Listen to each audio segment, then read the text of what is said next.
And if I get disrespected, I do disrespect back. I don't want to do that. So I would love to have civil conversations. Okay. Um, Yeah, I so hope I don't disrespect yeah, you. he said I'm Um, going. He said I'm getting the hell out of here. Okay. Um, go ahead. What did you say? no, I hope we have a constructive argument. I'll take this more as a an exchange of ideas. And hopefully we Yes. learn from each other. Yeah, absolutely. That's what I would love to do. I just know that a lot of times because I'm a woman, right, and you don't Yeah. necessarily see a lot of women having these type of discussions. I tend to get disrespected a lot, and so I Oh, don't. I'm sorry about I'm that. thank you. So I set very strict boundaries, and I enforce those boundaries. A lot of times, men do not like it when I state my boundaries, and they do what the last guest just did. So I'm very neurodivergent. I am a very nice person. I want to have a civil conversation. So this is my first YouTube stream. I usually go live on TikTok. So just Oh, stating congrats. the boundaries. Thank you. Appreciate that. So I do have questions about God and faith and belief. Okay. I used to be a missionary. I was a pastor's kid. So I was a Christian for 28 years. And I've been deconstructing now for 5 years. And as I'm deconstructing, I'm learning more about the Bible through archaeology, studying historical context. I'm now learning Hebrew, and so many questions have arisen from me understanding the text from a cultural perspective. Okay. Today on my podcast, Verses and Vibes with Thinker and Bash, make sure that you subscribe to that as well. Holy crap. Um, we were talking about the story where Joseph was sold to Potiphar in Egypt, and he had the dream about his brothers bowing down to him. He also had the dream about the sun, the moon, and the stars bowing down to him. And his father Jacob interpreted that dream to mean that it was his mother, who by the way was already dead. Right, his mother died 2 chapters before that, and so it doesn't make sense to me that Jacob would say to Joseph, like, how dare you say that me and your mother's going to bow down to you when his mom had was already dead, right?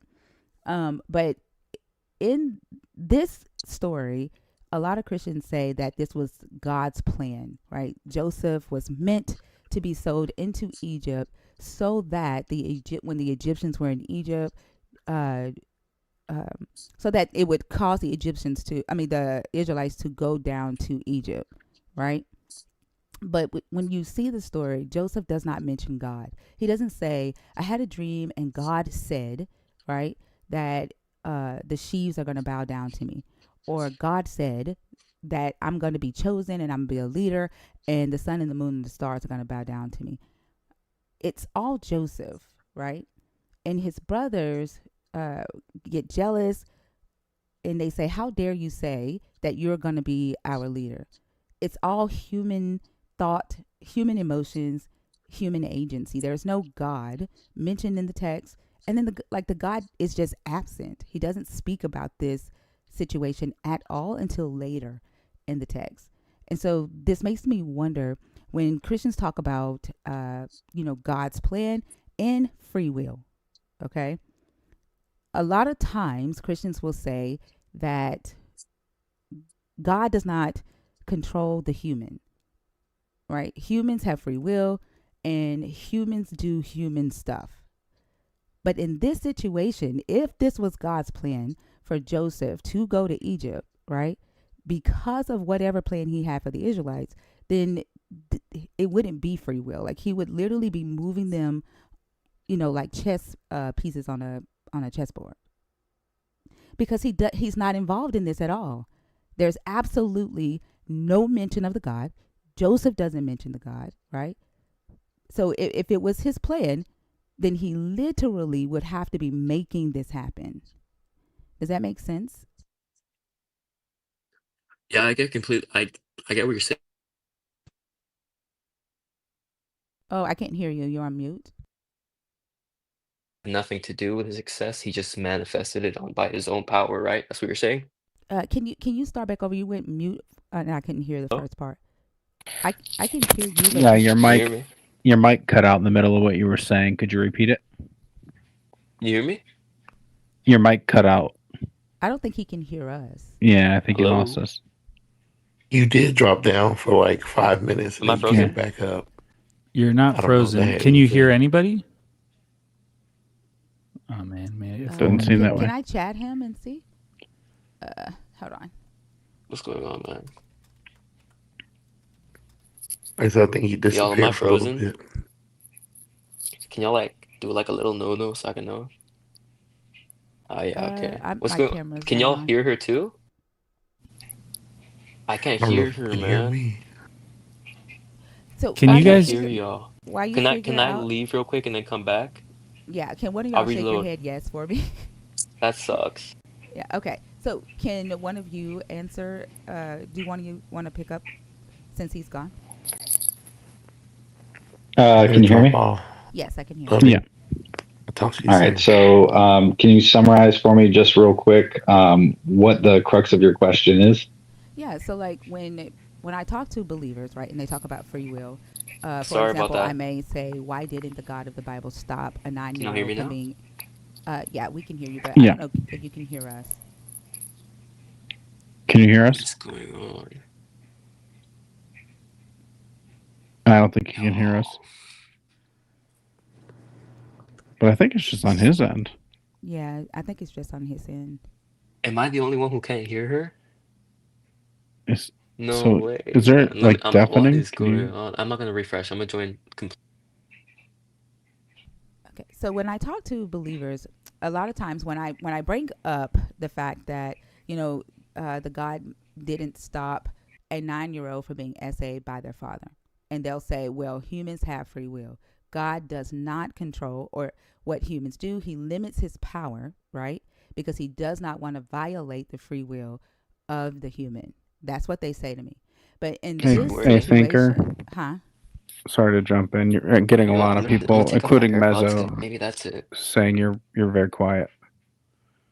I'm very quiet. Maybe my That's AirPods is the I mean, problem. I hear you perfectly fine. I don't know. yeah, I hear here you just fine. I don't think the panel is a fair place to make that assessment. It seems like because we all agree that we all sound at a similar level, but a lot of people are saying that you're very quiet. Yeah, maybe just try cranking your mic a little bit. If you can It's turn like up your on the mic, highest. It's on the it's highest the highest. volume. Okay. Yeah. Hmm. And It may be I'm like a right. throughput setting or something. Like I know, I remember Justin was dealing with a lot of this stuff where it's like, it's not so much the direct microphone; it's like the settings of like the input or output stream. I don't really know all this stuff, so I'm kind of spitballing from memory. Mm, But I don't know if there's anything that could be tweaked.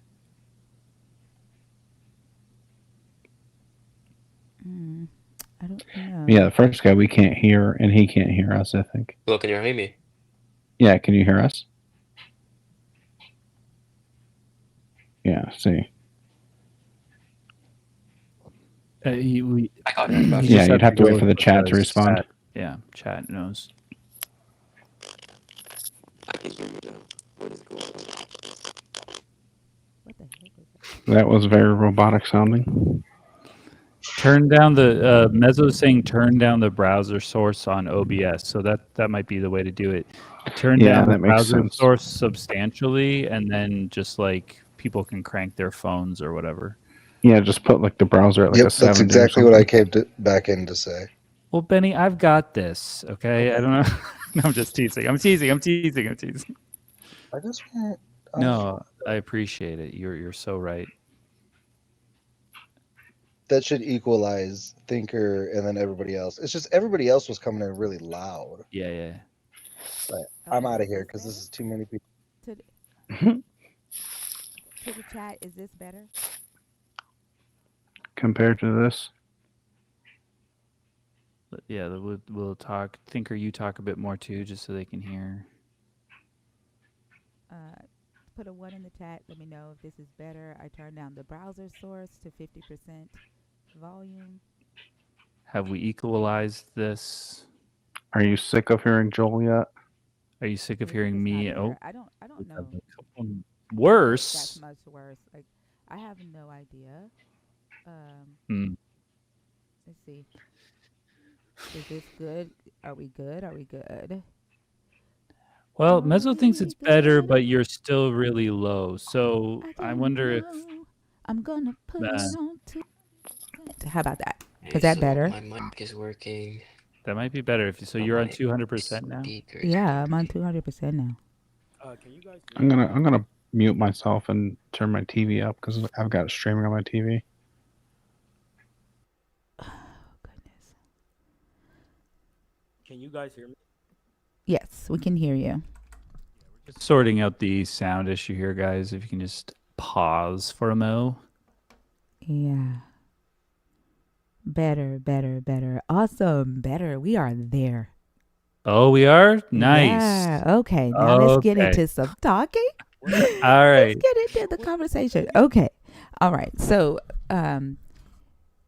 going back That to sucks. what the crux of the question is, right? So when I talk to Christians and I ask, why didn't your God step in and stop a 9-year-old from being essayed by her father or getting pregnant, right, by her father? I talked to a guy the other day. He said that God chooses who he wants to send babies through, right?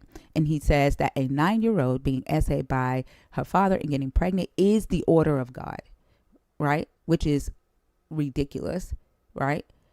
I hope you were not clapping for that. Like, that's ridiculous. Okay. Wait, hold on. So you said that a 9-year-old got SA'd by her father, correct? I said I talked to a Christian, right, on my TikTok Okay. live the other day, who said that your God chooses who he wants to send babies through, right? Okay. And Yes. a 9-year-old being essayed by her father and getting pregnant by that Okay. is your God's order. So But that's there's not a the difference question. between But that's not the God. question. I'm sorry. Hello? Can you hear me? I can hear you, but that's not the question, right? The question is, when I ask, why didn't your God stop that 9-year-old from being essayed by her father? He says humans have free will, and that Absolutely. let me finish. Like, this is why I gave my my intro, right? I'm very Okay. neurodivergent, so if you could just wait and Okay. okay, thank you. So he said that the God limits his power so that he does not violate the free will of humans, right? And that's why evil things happen on the earth, right? But Yes. in this situation with Joseph, there is no God mentioned. There is no God. Joseph doesn't say, God told me this, right? It's a dream that Joseph had. We as humans, we have dreams all the time, right? We can't just say God, right, told me this in a dream. And then the God does not speak when they sell Joseph into Egypt. Like, the God is just absent in this story, right? And so until later on, we see other authors attribute Joseph being sold into slavery as the will of God, or extra biblical resources, or pastors on Sunday morning, or Christians on TikTok. That was God's will for Joseph to be sold into slavery, but the God was not involved in that. That was all human agency. And so if we say that that was his will, right, either you have no free will, or he does violate that free will and he moves you guys around on a like chess pieces on a chessboard. And I feel like y'all assign certain things to your God. You give your God credit, right? Whenever you feel like, oh, this is a good thing, so therefore I can just say that that was God. If it's a bad thing, I can say that was free will. Okay. Am I able to speak now? Yes. So when we say as in God's will, well, some Christians as in God's will and free will. So I have a choice whether to love my wife or not, but it's God's will for my wife to be loved, correct?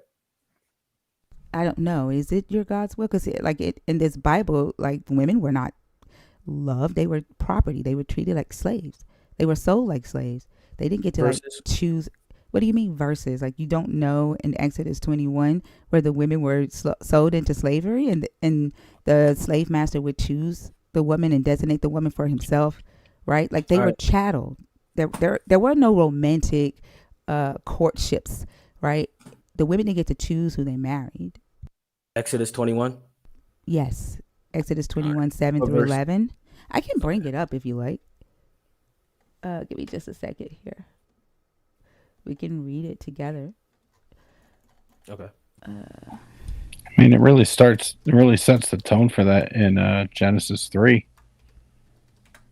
You know, when the woman's punishment is that she will be subservient to her husband. Like, that's setting the tone early, at least. Definitely. So, can y'all see my screen? Let me see. Does it change? No, I can't see it. I'm still seeing your avatar. I'm talking about on the YouTube. Did it change? So can y'all see the screen? I don't see anything. Oh, okay, it's a delay. There it is. There's a long delay on YouTube, yeah. Yeah. Okay. Okay, there it is. Yeah. When a man sells his daughter as a slave, she shall not go out as the male slaves do. If she does not please her master, who designated her for himself, then he shall let her be redeemed. He shall have no right to sell her to a foreign people, since he has dealt unfairly with her. If he designates her for his son, he shall deal with her as with a daughter. If he takes another wife to himself, he shall not diminish the food, clothing, or marital rights of the first wife. And if he does not do these three things for her, she shall go out without debt, without payment of money. What verse is that? Because I This is can't Exodus see it. 21. I'd say something here. Exodus Can you hear 21, me? verses 7 through 11. All right, 7 You through can't 11. hear me. I'm sorry. Okay, so what's the problem with that? What's the Can you problem hear with me? that? I'm sorry. You asked me like if it was your God's will for you to love your wife, and I said I don't know, right? Because in this Bible, women were property. Like they were not. There were no courtships. Like the marriage that you see today between a man and a woman is not what was reflected in this book. And so, But you gotta remember the rules of the life. The morals, the Christian morals have evolved over time, outside of the Bible, right? As humans evolved, as society evolved, and you see marriage change, right? You see the ideals of marriage change. And Oh, so today you would think that your God wants you to it's love your working. wife. I can hear it. I'm sorry. Let's go. Can you mute? Can you mute for me? I'm sorry. It's I'm just okay. excited. Okay. So you would feel like your God wants you to love your wife, right? Yeah. It like one could say that he wants you to love all humans to a certain degree, right? Like you don't put Yes. the human before your God, right? In this same context where this same God told them to kill their wife if she tried to get him to worship a different God, right? So love here is very subjective. Am I able to speak now? Yep. When I go silent, like Okay, when I'm I just hit a making period, sure. yeah. Mm-hmm. All right. So, do you want to talk about Exodus 21 or no? I mean, it's completely up to you. Like we were talking about Joseph and the free will thing, and you brought this up, and I said, I don't know, because women were property. You asked me to show you where that was. That's what I did. Okay. Like if you want to talk about this, you can. But my initial question is about the free will.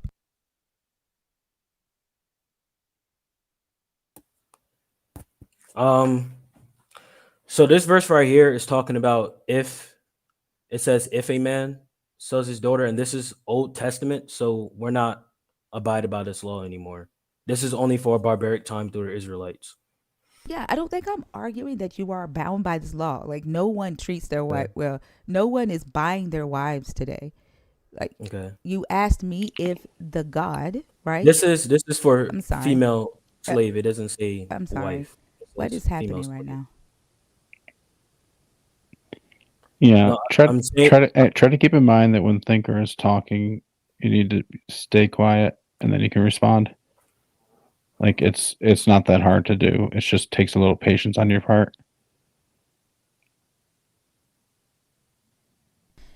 So you asked me what the God wanted, right? The Yes. only thing that I can say the God wanted is based off this book. What you believe a God wants today is highly subjective, okay? And so based off the book, the God had women as property of men. They had no self agency. They were not able to consent to these marriages, right? And the woman was she was second to this God. So the love that you asked me about is subjective, right? And I'm not saying that today you have to have slaves, although the God never condemned slavery in this book, not once. But no, you don't live by this today. That wasn't the point.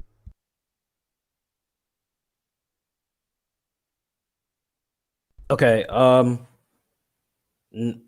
This verse, Exodus 21, does not talk about of her being bought as a wife. It's just talking about being bought as a slave. Have you ever And read this before? men were a part of slavery as well, so it wasn't just pertaining to female. I And never. slavery was different back then. Wow. So we're gonna do this, aren't we? I don't know. Have you ever read this before? Yes. You have. And so Yes. you're very comfortable saying that this is not talking about her becoming the wife of the slave master. You're very comfortable with that? It says, and if a man sells his daughter to a female to be a female slave, she shall not be bought as a maid slave do. If she does not please her master, who has bought her to himself, then he shall be let her be redeemed. That's all you see here? He shall have no right to sell her to a foreign people, since he have dealt deceitfully with her, and he has bought her to his son. And if he bought her to his son, he shall deal with her according to the customs of the daughters. Keep reading, please. If he takes another wife, he shall not Wait, stop diminish right her there. food. Stop right there. Read that sentence again.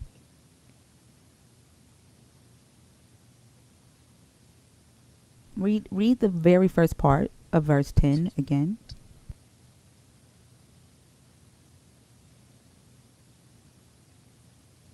Are you there?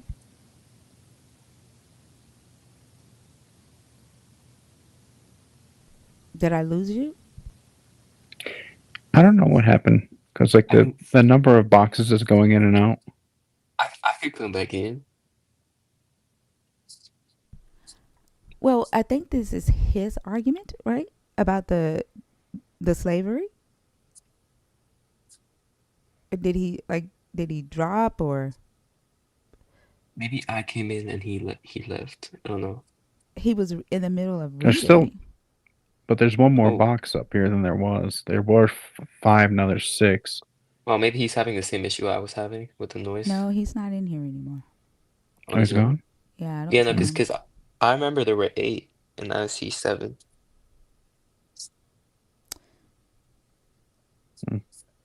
Like I think he bounced when he read the another wife. Like Maybe. No, good. That's I a don't possibility. I don't understand why they try to like give context for something that they've not really studied or read. And I think that is what a lot of people do who are believers, and why there's so many different beliefs out here, so much confusion out here. Instead of just saying, "Oh, I've not read that before." It was I so didn't know painfully that. clear. Exactly. Like, let me go study. Like you could hear him processing it, right? Because he goes, "Okay, this is talking about a slave, not a wife," and so that's not the same thing. And also, slavery was different back then, and so this is not for that. Like you're just doing like free association with words that you're seeing on the page. Hey man, I pray that I gain the ability to be honest, with myself, and I can learn scripture and share it. And I hope that throughout this conversation I can do the same, where if I don't understand something completely to its fullness, then I hope I could concede it and that we could, you know, give each other our own points of views. So, did you hear my initial question about the free will?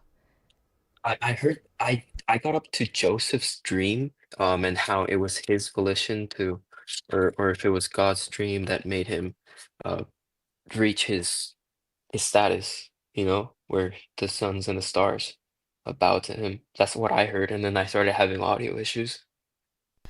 Yeah. So basically, there's no God mentioned in that story, right? Joseph doesn't Yeah. mention the God. He doesn't say God said this would happen. He said, I had a dream. Humans have dreams all the time, right? Sometimes we have good dreams. Sometimes we have bad dreams. There was a lot of jealousy between the brothers. Jacob favored Joseph, right? And so, like, for some odd reason, this God loves making brothers jealous of each other and hate each other and kill each other and sell each other into slavery. Like, there's just a lot of contention between brothers in this book, right? The story kind of reminds me of Cain and Abel, the Esau Jacob story in chapter 36 reminds me of Lot and Abraham. They can't live in the same land because they're both wealthy and there's no room for them and they got to go separate ways. Like, for some odd reason, jealousy amongst brothers is a motif with this God. And so it's not, unlikely that, a brother would have a dream like that. Doesn't mean that a God, right, gave him that dream. But later in the text, we see the God taking credit for it. We hear Christians say, oh, it was God's plan for Joseph to be sold into slavery. And then we apply that to life today. Like, if somebody dies, right? Somebody loses a family member, they say, oh, it's all in God's plan, right?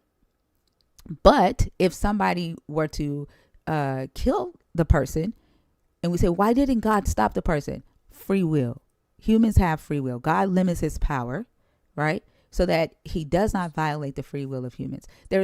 Both of those things, right, cannot be true. If the God has a plan, he has to be moving, right, things around on a chessboard. He has to be violating human free will in order for his will to be done.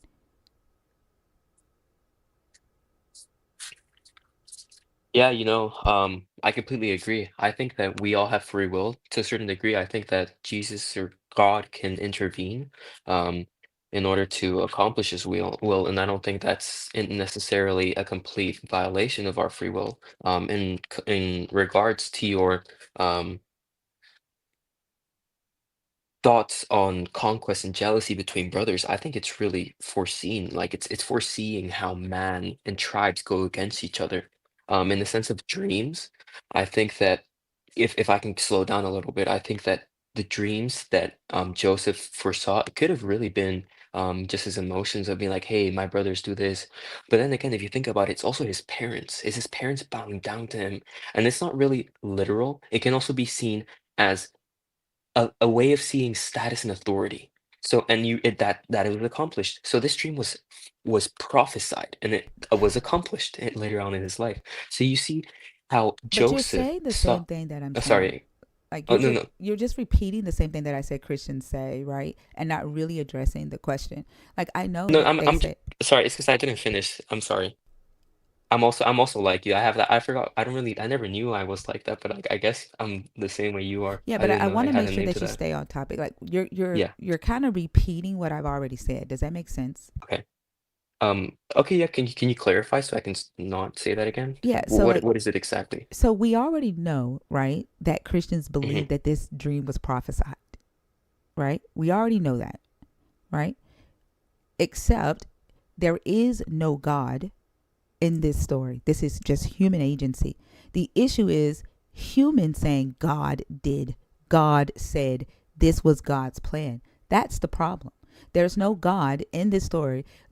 For example, in previous stories in Genesis, it says God said to Isaac, God said to Abraham, right? The God does not talk to Joseph in this story at all, and in the dreams. Even when Abraham went into Gerar, the God came to Abimelech in a dream and spoke to Abimelech. That does not happen here. So I know you all believe that this was a prophecy, except it does not reflect that. Right? All I Okay. see is human agency. That's the conversation. Okay. And you know what? I see your argument, and I completely agree in the sense that there's not an explicit mentioning of God being the deliverer of these messages, right? But I didn't really even mention God when I was talking more about how he prophesied about his own future, like he foresaw that stuff. And so what I was getting more towards was that do you believe that there is a miracle child who just has an ability to predict the future in his dreams? Do you think that's like, as a secular person, do you think that is a possibility? Or is No. just somebody really exactly. So it's either an incredible coincidence that he can foresee his future, and not only that, but then when he does go to Egypt, he can also foresee the dreams of others and see how that's going to happen in the future accurately. I think that really comes to show how this is a gift that can't be ordained through a secular mind who thinks that it's a naturalist world where you see that chemicals interact and all these things by laws of nature. And so what you see is that this person is one over again and again foreseeing these things through dreams. And so I'm not saying anything about God yet, and I'm saying as a secular person, I can't say, hey, that's fair. That just happens sometimes. No, I have to stop and slow down and say, hey, whoa, how did this person come to know that he's going to come to such a degree of authority above his family accurately? Not only that, but succeed to a certain degree where he's right below Pharaoh, and then work for Pharaoh, and then address his dreams accurately too. To me, I just step away back and I say, hey, whoa, wait a second. Is this from man or is this from something divine? Well, as a So secular person, hold on, sorry, go ahead. let me say something quick. So like this is like, that was nice, right? Like, and I could feel and I, please don't think that this word is me trying to like insult you, but I could feel the woo, like the woo woo that preachers give, that Christians give when they tell these stories. The very realistic fact is that the idea, right, of sheaves standing up, right, or bowing down to him, it's anachronism, because at this time they were pastoralists, they were not agriculturalists, right? So that, just even that being in the story, points to this being a story written after the fact, right? Somebody wrote this story to say, oh, this is why this happened. Oh, so you're challenging the historicity of it, the authenticity of the actual story now. Well, the timeline, right? Joseph's family, according to Genesis 30, Joseph's family, they were pastoralists, right? And they tended flocks and herds. They were not agriculturists, right? Well, it goes hand in hand. When you're a pastor, you take your flocks and you take them to pastures, and they also grow. Like, it wasn't like they were only pastors. Do you know what And sheaves that's why are, when you though? see not specifically, could you enlighten me? They're bundles of harvested grain, which is like what agriculturalists did. Not, they were sheep herders. They weren't agriculture. They were not farmers. And so until much later, right? And so this idea being like Joseph having a dream about something that they didn't even do at that time, like it's unlikely. Could I actually, yeah. I just saw the answer now. I'll tell you why. Because Joseph not only saw what his imminent moment was. He saw what he was going to do. And if you look later in Genesis, in his actual story, you can see how when he was working under Pharaoh, he was the one who was owning the grain. He was the one who said, you know what? These years, you collect your grain and you keep them and you double it, and then you keep it so that when everybody goes in famine, you have the grain. And so that's A why in his dream it's so foreshadowing, like accurate. you're talking about a Exactly. foreshadowing, right? It's a Exactly. So it retroactive foreshadows. insertion, right? To No, foreshadow. exactly. It's a retroactive insertion, right? To create the idea of the foreshadowing. The reality is, at that time, pastoralists would not have anything to do with agriculture, and the tribes in Judah, right? They were actually against those that were advancing in agriculture. So for Joseph to dream about something like that, it's an anachronism, right? But Completely. also to say, right, that he prophesied at this point in time. Prophecy, there was not even a concept of prophecy at this time. But when Moses came, the idea of prophecy in Israel was for Moses to be the mouthpiece of God, and he spoke for God to the Israelites. There was no futuristic dreams. That didn't come until the Hellenistic period. So this is how you know that this story was written at a much later date, right? To be a like it's retroactively saying this is why, right? This is how the Egyptians got into Egypt, right? Like a kind of like an origin story, right? And because like it's also would be crazy, right, for Joseph to accurately predict this, but then your God tells Abraham that they're going to be in Egypt for 400 years, and then in Exodus they say 430, but they're literally there for only like 259. So either your God can't get his math right, and Joseph is smarter than your God, or he can pinpoint prophecy better than your God, or this is somebody trying to give this God credit, right, for what happened in Egypt, if they were I'm actually sorry. in Egypt. I got really confused. There were like balloons in my camera. I got so scared. But I kind of heard what you were talking about. I only managed to get 2 points. It's because you said a lot of things. I'm sorry. I'm not saying like you talk a lot or anything. I'm just saying I can't really respond to everything if you give me too many points at once. So can I just tackle what you were talking about? First of all, the the sheaving, I think that's what it's called, and the point of Moses, and how you said prophetic language isn't really used before. Can I tackle those two first before I go back to the Sure. what you were talking about? Okay. So first of all, um, I completely agree. It's really weird that as pastoral people, this person would have a dream about sheaving, and he would have a dream about grain and agriculture. Like it really would go against what he was brought up with, and yet he had this dream. And so I think, first of all, that gives a bit more authenticity to it, because it really doesn't make sense that these people who came from descendants of pastors, he would start having these dreams. It would go against all of this tradition of them. And so I think that gives it more authenticity. I don't think it takes away anything from it. And in that same way, it would make his parents be more disappointed in him, like in the sense that you're not only telling me that I have to bow down to you in authority, but you're also telling me that we have to leave our tradition of pastoral and start working with agriculture that we've not worked with in a long time. Secondly, in the sense of Moses, I would argue that he was prophesied not in dreams, but he was told of what he was going to do. He was instructed. He's like, you're going to free your people, and he did. And so that's a sense of pastoring, and also with Abraham, he was told that his descendants will be as countless as the stars, and they were. And that's why you see so many I feel like people. you're just like, do, do you think that you addressed anything that I talked about? Like, I never I said that thought, Moses wasn't prophesied of, right? I said prophecy, right?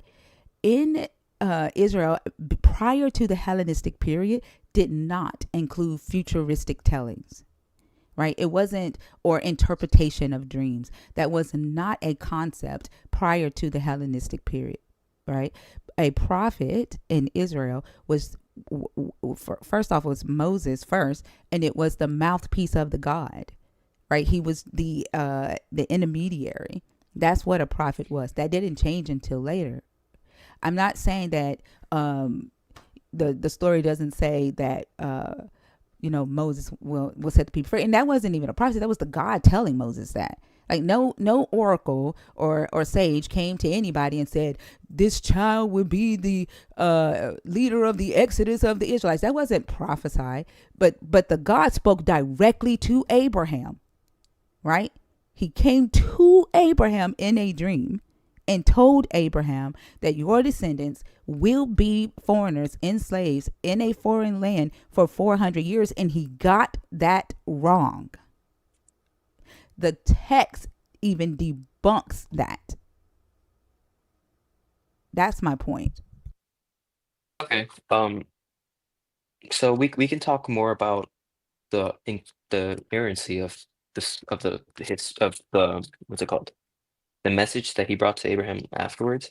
But I just want to tackle the point that you were making on there's no prophetic language before the Hellenistic era. Can I talk about that first? I didn't say there's no prophetic language. I said prophecy prior to the Hellenistic period was not about futuristic things. Did they write stuff during the Babylonian exile? And after the Babylonian exile, or actually after the post-exile period, right? Did they write stuff in uh, retroactive it back? Yes, they did. For example, the 70 elders going up and coming down with the Holy Spirit, and they come into Moses and saying, your elders speak in babbled tongues, right? Like that was written in the 7th century. Um, okay. I get what you're saying now. So you're talking more about things that weren't seen prior to that date. They're prophesying of things that haven't been seen or that aren't usual to them. So that's what you're saying, that these pastoral people, they're talking about agriculture, which they weren't, which wasn't at their time. Is that what you're getting at? I'm sorry, say that again. It's that I don't really understand your point, but what I'm getting now from what you've enlightened me with is that you're saying that these prophecies of futuristic ideologies, that is something that is new into it's only seen in the Hellenistic area. That's what you're getting at, right? In Israel, okay, so like when I study the text, I study the text through historical context, right? What was going on in the world at the time. I don't just first off, I don't do theology. And I think that's where you're getting confused with what I'm talking about. When I say that during this point in history, for the timeline of Joseph being in Egypt, right, which would have been prior to 14th century. So we're looking at maybe 16th, 17th century. Yeah, Um, around there. yeah. So there was no concept amongst this group of people for a prophecy and dream interpretation, right? And futuristic uh, prophecies. That came much later, right? Post exile period, when they came back into the Levant area. Some of this text, right, in the Torah was written post exile period, and it reflects that.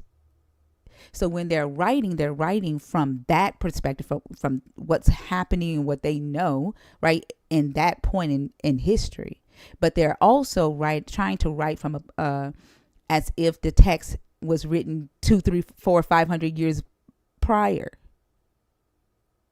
But I didn't want to get stuck on the prophecy thing. My thing is, there is no God mentioned in the text. Even if you believe that Joseph had some type of superpower that y'all don't have today, right?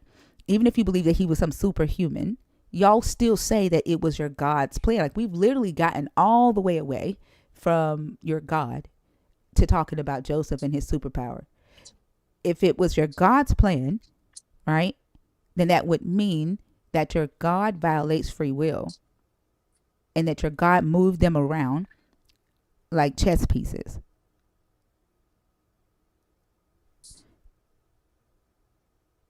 I mean, essentially, like it's either I author my own story or I let him author it for me or through me. You know what I'm getting at?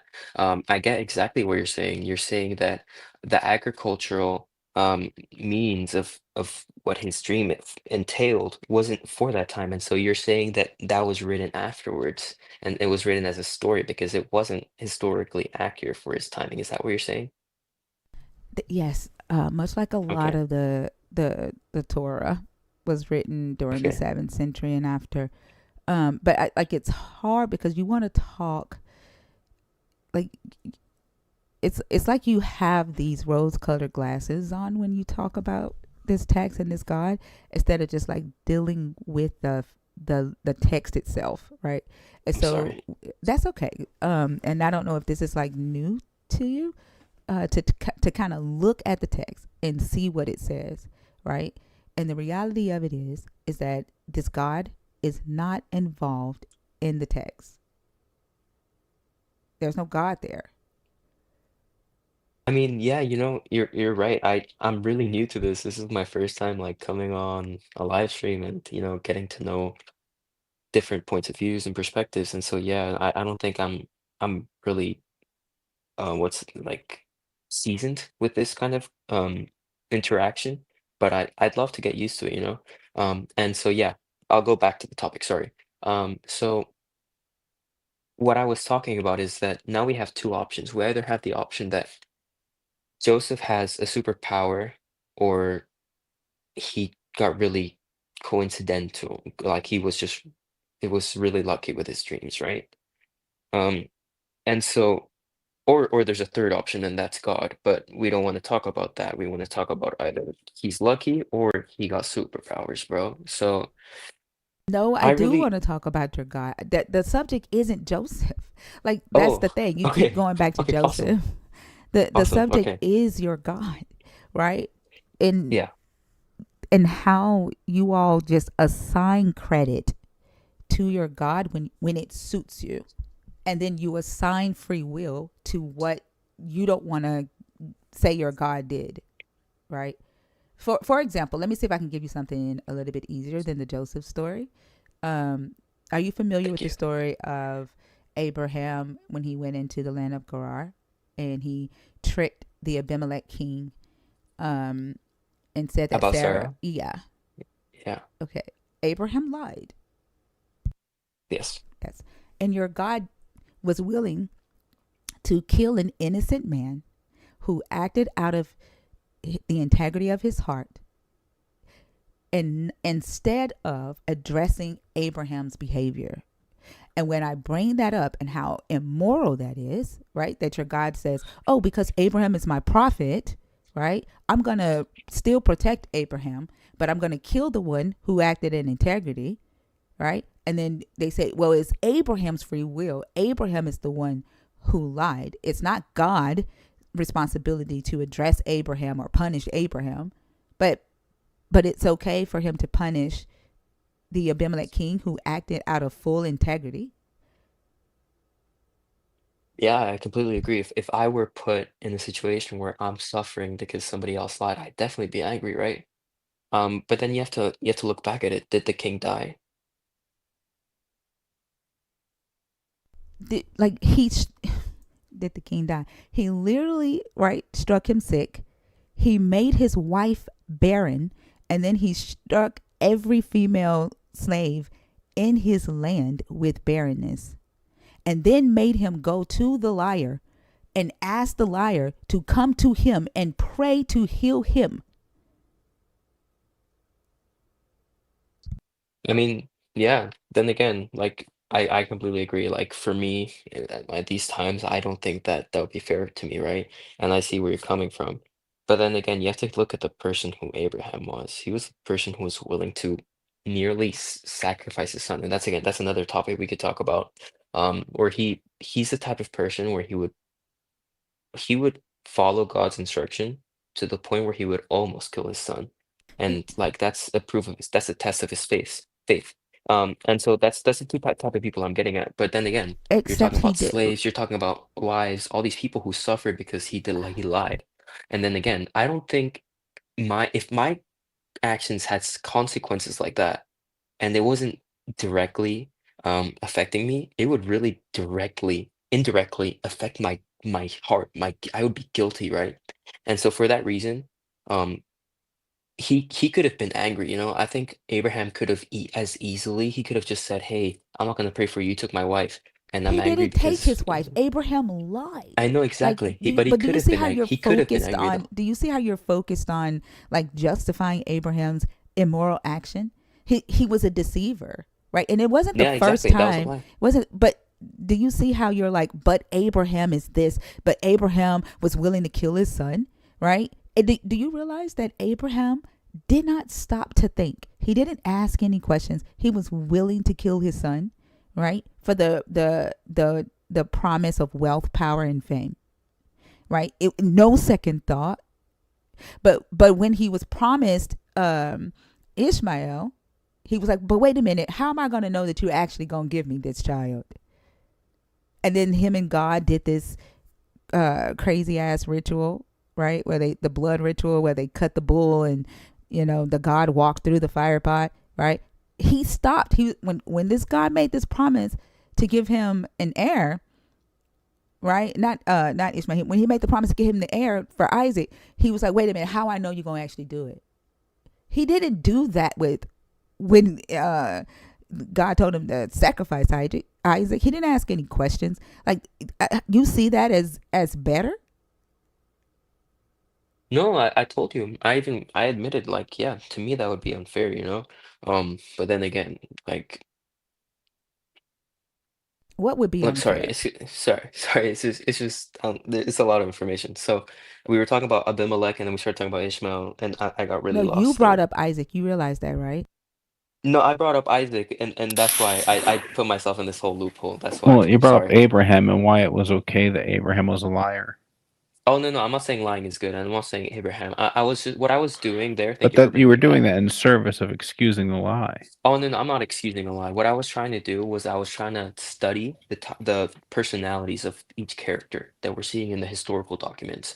And so what I was trying to do was I was trying to see understand God's point of view, which is really difficult, you know. You're asking me a really big question. You're saying, why is God doing this? And then again, I don't have all these answers. What I'm trying to do is I'm trying to go through these things hand in hand with you and try to decipher these actions of God, you know? Because it's not like I have these answers, and like I said, I'm new to this, so I'm trying to interact with you. So maybe I could construct on my criticism of these texts, and you can construct on my criticism too. Can I ask you a question? How old are you? I'm 18. That's why. I'm pretty new to this. No, Yep. like, do you see the host note at the top? What did I you don't. say? It says 25 plus. Oh, really? It's I on didn't see Yeah, that. YouTube. yeah, If you want, I that's can leave. why. Yeah, because like the conversations that we have in here get pretty complex, and it may confuse you. And I'm not in Mm. the business of talking to people's kids about faith. Like, I feel like that's still your parents' responsibility, right? Or if you have a pastor, like like, that's not what I do. So I set my lives at 25 and above. That's really cool. I appreciate that, you know. Um, but yeah, if you'd like, I can leave here. I can give the pen back to somebody else. But I'd still love to listen, you Yeah, know, you're more than welcome and to learn hang more. out and listen if you want to. I just don't think Okay. that, yeah, I don't want to be responsible for confusing you because I am It's throwing all out a right. bunch of information. Yeah, and that's right. I think more than anything, if I were listening, I have like ADHD. I don't know what I have. I'm pretty screwed up over there, but like in the sense that I don't know. I tend to get lost really easily. Happened in school too, but that's another thing. I thank you so much for your time. You know what? I'll just turn on my camera and I'll listen in. You're so welcome. Thank you for trying. Thank you. Yeah, it's all right. Thank y'all. All right. I don't know your name. You've been waiting so patiently. I appreciate you so much. What's your name? Are you speaking with me? Yeah. Yeah. It's Ryan. Hey, Ryan. I, Hi. Thanks for having us on. We really appreciate it. you're welcome. When you say we, is somebody there with Yeah, you or? I think they're friends. No, they're right in the Yeah, other guy. yeah. I think they're friends. Oh, okay. All right. We Yeah, Are you actually came from another live. yeah, Like, Justin's oh, right. okay? Deconstruction zone. Okay, cool. Mm. Are you 25 or older? We came from this construction zone. Yeah. Nope. Oh, I what think we happened? lost. Whoa. Yeah, he's a sweet kid. What happened? I think he might have dropped. Let's see. I still see 4 people in here. Is Mr. P still up there? I don't know. I can't see the names. Let me go back to. Yeah, that's the thing about this is like, I mean, obviously there's not gonna be like a perfect substitute, but like, is there queuing for this, or is it like? Okay, I just heard my echo. I don't know. yeah. I mean, obviously, like a perfect substitute, but like, Oh yeah, it's bad. Is it still echoing?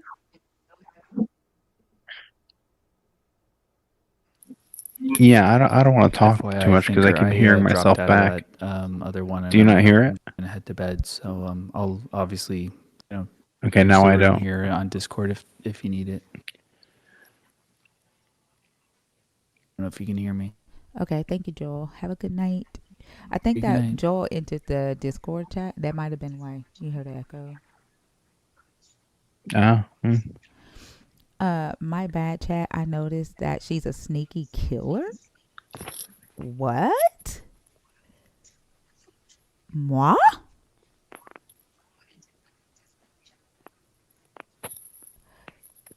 Oh yeah. Am I a sneaky killer? Yeah. Sometimes you drop the hammer on people. Huh? What hammer? So, you know, the hammer of the thing they hadn't considered.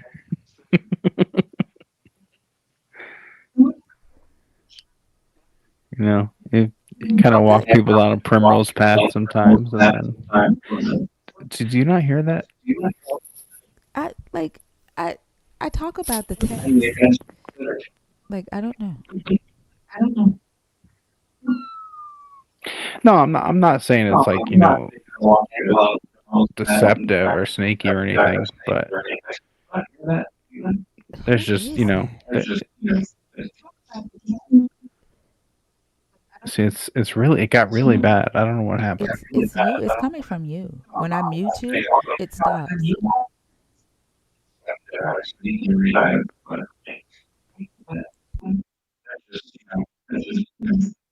Who else is in the room? There's several people in here.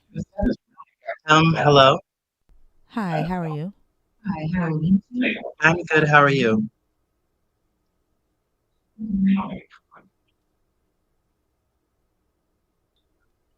Hello, Hi. can you hear me?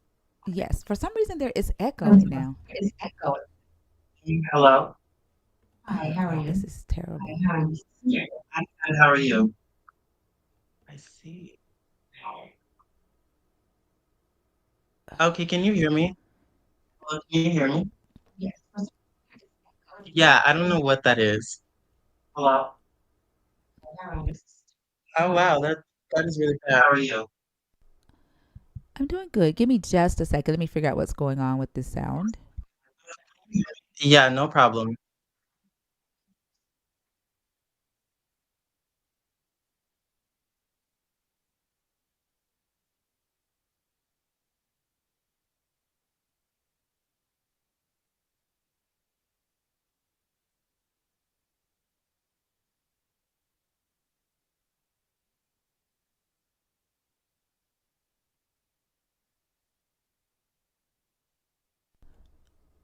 Okay, let's see. Is there an echo still?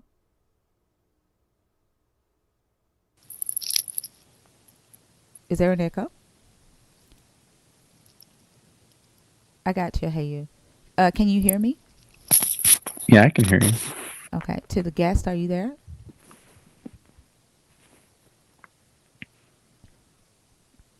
I think the It echo. looks like there's one less box. Yeah, I think the echo was coming from him. Yeah, that would make sense. Yeah. Okay, so I see you. There's one more person up here. Who else is up here? Hello, can you hear me? Yes. But I think the echo might be coming from you. Is there still an echo? Mr. P, Yeah, I think it might be me. can you hear me? Yeah, we're Yeah, I here, can Mr. hear P. you. Mr. P, can you drop down Can you for guys me? hear me? Oh wait. Yeah, it's me. Oh, I muted the microphone. Oh Oh, my okay. God. I had the microphone muted. Can you Okay. hear me now? Yep, I can hear you. Okay, I had the microphone muted. I'm sorry. That's okay. Are you able to drop down for me since you're not participating in the conversation? Thank you. To the guest that was on mute, can you come off mute and let me see if I can hear the echo still? Deja McCutch, thank you so much for the $49.99 super chat. I love you too. Thank you. I'm going to read the super chats here in a minute, y'all. I'm trying to get my footing. To the guest, are you there? Hi, I just wanted to apologize. My phone went really low down in the percentage while I was waiting to talk to you, and it's my fault. But like, I don't know if my phone's going to cut back off again, so I just wanted to kind of make that apology to you real quick. Oh, no, that's okay. We figured that something Yes, can you happened. hear me? Yeah, can you mute for me? So the guest that was on before you came back.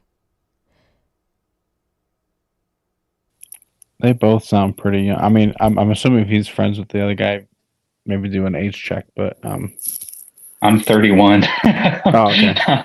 So All then right. but maybe the second, you don't sound young. The other guy does sound young. All right. Thank you so much for coming back. We did figure that something happened with your phone. But Yeah, it might happen again. I'm sorry. That's okay. We're not going anywhere for a while. But did you hear the conversation and understand the question that I was asking? For the part where you were talking about the previous conversation, or did you ask me a question specifically? Because I don't think I got that if you asked me one. So the previous conversation, basically, I just have questions about faith and belief tonight. I'm gonna shift away from the Joseph thing because I think like when we get into like free will and Christians assigning blessings and curses to their God or to the devil, it's just a lot. But so with the Abimelech story, where Abraham lied to Abimelech, Abimelech acted out of complete innocence and integrity. Yet the God was still willing to kill Abimelech for something Abraham did. He didn't address Abraham's deceitfulness. In fact, Abraham was rewarded. He was given wealth, right? And a lot of times, much like what we just saw with the young man, believers will justify Abraham's deceit or overlook it.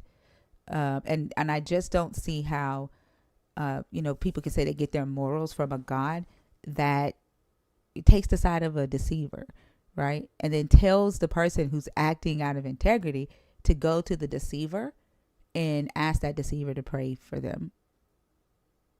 Yeah, so like I kind of see it as kind of like two wrongs don't make a right type of situation, because you're also looking at the fact that what he was trying to do would have technically been adultery. So there is kind of that level of the issue where it's like neither one is really right in what they're doing. So there is that as well. But I totally see where you're saying like, oh, God's taking a side. But really, I think that it was more of the fact that like neither of them was allowed to maintain what it was that they were doing that was immoral. Where are you seeing that? First, like so are you saying that he would have taken Sarah if Abraham had told the Abimelech king that Sarah was his wife? Like I guess No, he wouldn't have. So what? That's what I'm saying is that, but the ignorance of the facts don't excuse the facts. It does, because it wouldn't have been adultery if that was his sister. So to say that Abimelech was trying to commit adultery, that's not true, right?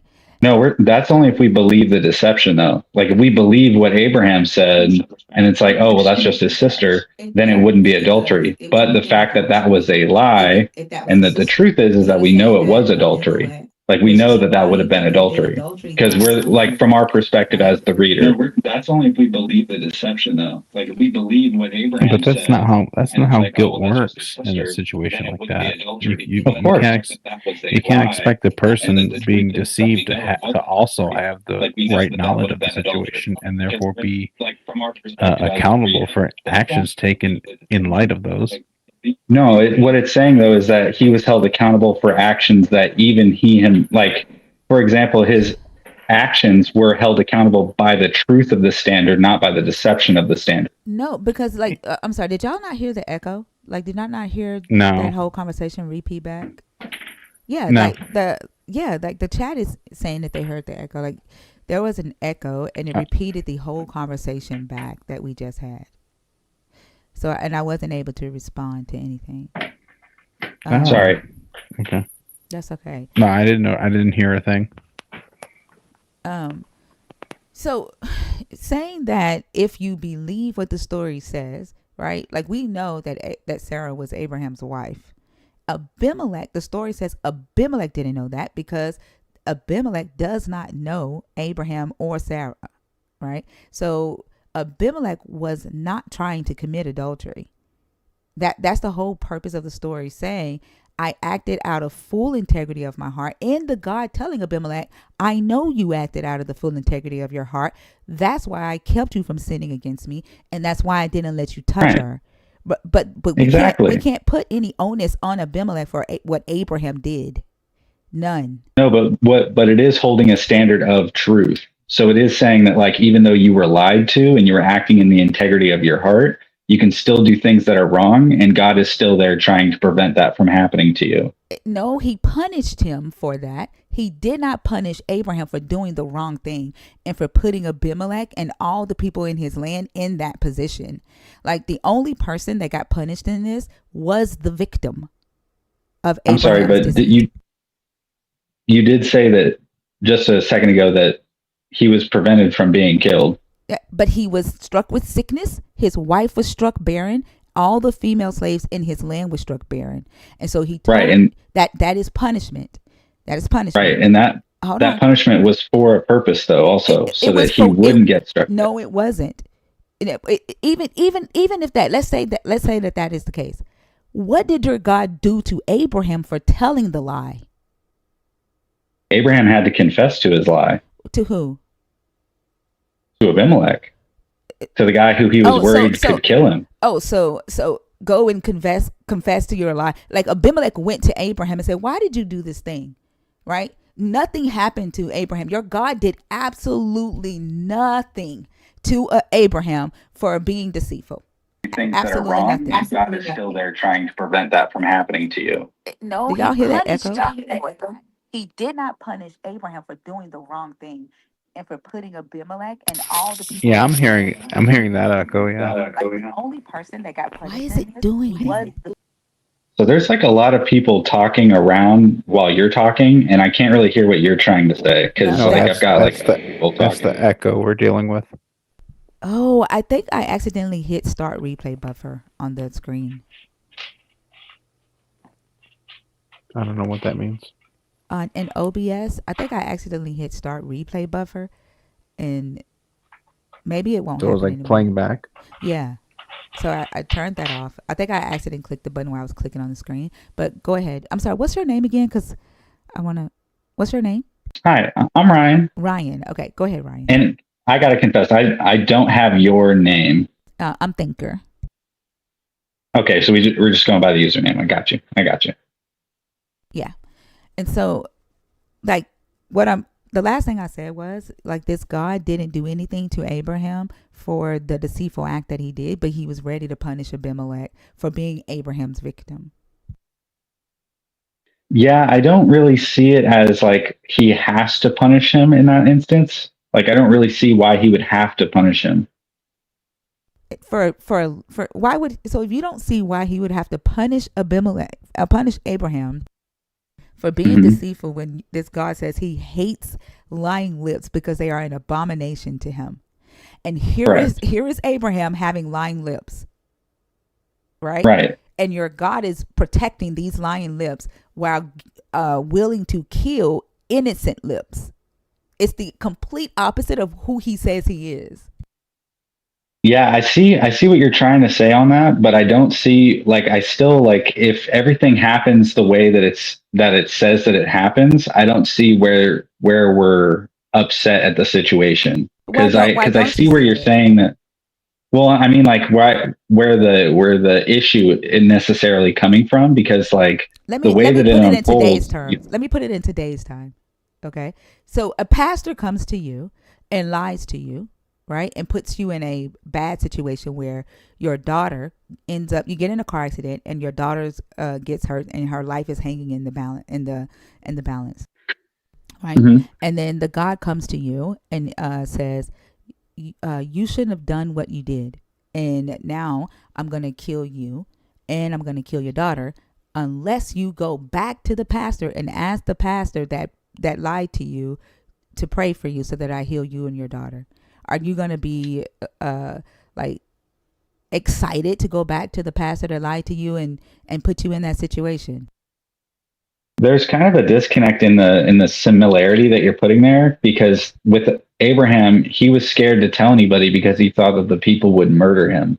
He was scared to tell anybody what? that he was married to Sarah. Like he was scared to tell them that because he thought they would murder him and then take her. Here's the crazy thing, right? Like Abraham used that excuse in Egypt, and then he saw like that the God would do plagues to get Sarah back, and then he uses the same excuse, and then he uses the same excuse when he goes into the land of Gerar. So like either Abraham had no faith in your God that he had to become a liar, right? He had no faith in your God protecting him to the point to where he had to continue being a liar, and there was no change in his makeup after your God did all of these miracles in Egypt. So Abraham stayed an immoral person while your God stood by him. And while your God stood by him as this immoral individual willing to be deceitful, Abraham knew that he was going to get wealth to get Sarah back. He knew your God would issue plagues to get Sarah back. So he did it again in Gerar, and then Isaac did it in the same land with Rebekah. The same exact thing, right? But the people who were victims, your God was willing to punish every time the victim of these deceivers. And I don't see how y'all can't see that, because if this happened to you today in real life, if a pastor deceived you, right, and caused you to do something that hurt you or your family, and a God told you to go back to that pastor and have that pastor pray for you, you would not be ready to run back to a lying pastor, and you know you wouldn't. Well, the thing also that like you have to like discount a lot of information around who Abraham is and what God is using Abraham for, because like where the conversation started was around why does God do the things that he does? And is it like that people are robotic? Is there a sovereignty with God? Is there free will? No, so there is that conversation. Remember I said I'm leaving that conversation because the young man confused the heck out of it. Remember I said that conversation is not the conversation I'm having with you. Yeah, that's why I'm saying that like you have to leave out a lot of that important information in order to have this conversation and have a problem with it. No, you don't. Like I know y'all believe your God is sovereign and he can do whatever he wants to do. Like I know that. My question for me is, how in the world can y'all say that you get your morals from a God who will protect the immoral person while willing to harm or kill or punish the innocent one, the victim? That was my question. That's the core of the gospel, though, is that Jesus was innocent and we were the ones deserving the punishment, and he took the punishment for us. That's literally the crux of the gospel. Like literally, that's why we believe it. Literally, the crux of first off, y'all weren't guilty of shit because y'all were not Israelites. Y'all were not bound by the law of Israel. Only the Israelites were bound by that law. The Gentiles were not. The Gentiles were not bound by the law of Israel. So y'all were not guilty. Y'all were not the ones who couldn't keep the law. I don't really think that, I mean, if you read into the scripture, all of the times where God talks about the sins of other nations, it doesn't hold them to the same laws of the laws of Moses or the Levitical laws, if you want to talk about those. It doesn't hold them to those standards, but it's still making note that there is such a thing as wickedness being done or sin being done or transgressions, like however you want to phrase it. So it doesn't really say that Abraham's a good person in the scripture. It's actually showing you that he's not good, and that this innocent person, as you call them, is your person text in their calls integrity. Him innocent. Your text calls him innocent. I'm saying that this person that we're saying, like, why is the innocent being punished? That's what your text calls him innocent, not me. I'm not calling him innocent. The Bible does. Listen, I hear what you're saying. I hear what you're saying. What I'm getting at, though, is that the point is that the whole point of the gospel is saying that the innocent is the one that is punished, and that the one who sinned is being redeemed and is forgiven. Like, so there's that theme throughout the whole of scripture. And I'm saying like y'all did not, and I'm saying Christians today, Gentile Christians did not sin because y'all were not bound by the law of Moses. You could only sin where there is a law, and y'all were not bound by the law of Moses. Yeah, but that's right. So what I was saying earlier is how there's so many scriptures that point out to other nations having been wicked or having sinned. What were they wicked is doing? In the scripture. What was their wickedness? What were they doing? Sacrificing unto Moloch their children, all kinds of bad stuff. There's nothing in this text that says that other nations were sacrificing to Moloch. It says Israelites sacrificed to Moloch, and Israelites built the altar to Moloch. Like it So does. you're saying there's no scripture that says that other nations were wicked? I didn't I can say think that. of I didn't many. say that. I Well, said what was their okay. wickedness. There are no scriptures that says other nations were sacrificing to Molech. Well, that's implied. Like they brought it into Israel. Like that's the things that they were told explicitly by God. Like, hey, don't do these wicked things, Yeah, but because who that's what the built the Gentile altar to nations Molech? do. Who built the altar to Molech? No, but what I'm saying is that you're taking out of context the What whole concept of like, okay, these other nations do have sin that needs to be forgiven. You're saying that they don't, but the Bible is implying that they forgiven, do but have sin. first off, they had their own gods. They were not under the law of your God. Like back in the antiquity, every nation had their own gods, and their gods were dormant. Even when the Israelites went to Babylon, they worshiped the Babylonian gods while they were in Babylon. They didn't worship Yahweh. Yahweh was the God of Israel. That he traveled in a ark. Like literally, he was not the God of every nation to where he could enforce that. But we're not seeing that in Scripture. Yes, Like we're yes, not we saying literally that do. God doesn't hold. Well, when you read in Scripture, especially in the New Testament, it expressly says that all men everywhere are called to repentance. I know what So it there's says, this but turning away. yeah, So, I know what it says, and even so Paul if says there's that no y'all sin, what had. are they repenting of? But even Paul says that Gentile Christians were a law unto themselves, I right? was going to quote that to you, but Yeah, thank you for saying that. Thank you. exactly. So you're not guilty of when Jesus was here, right? That Paul is after Jesus. Okay, Paul is a human being, right? Telling y'all that you after the Israelites rejected Jesus, he's bringing this Jesus, this Christ, to the Gentiles. But when Jesus was on earth, his primary mission was the children of Israel, the lost sheep of Israel, right? Those who had sinned. Not really. He literally said it. He literally No, said it. because he said he came to fulfill what's written about him, and what's written about the seed of Abraham is that he was going to bless all nations, and that's He repeated said, in the New Testament. he said that here, go to Matthew 15 verses But 26. hold Hold on, on, you're hold on. discount. No, hold on. Wait, You didn't let me finish, right? Like I didn't say that after the Israelites rejected your Jesus, did he not turn to the Gentiles? But his primary mission were the lost sheep of Israel. And he says it that's multiple not the times in primary the mission, text. though. Yes, where does he say that my mission is everybody? Where does he say that in this It text? says that when Abraham's promised that through his seed all nations will be Where does blessed. Jesus say That's the this? promise given in the beginning. Where does Jesus say that? Jesus is the seed of Abraham. That's written in That's what Hebrews. Paul Like told y'all. that's That's in what Paul told y'all. Paul okay. Paul translated the word for seed in Hebrew, which is a collective, to the Greek singular version of seed, to make it singular. Paul did that. But where does Jesus say what you are saying?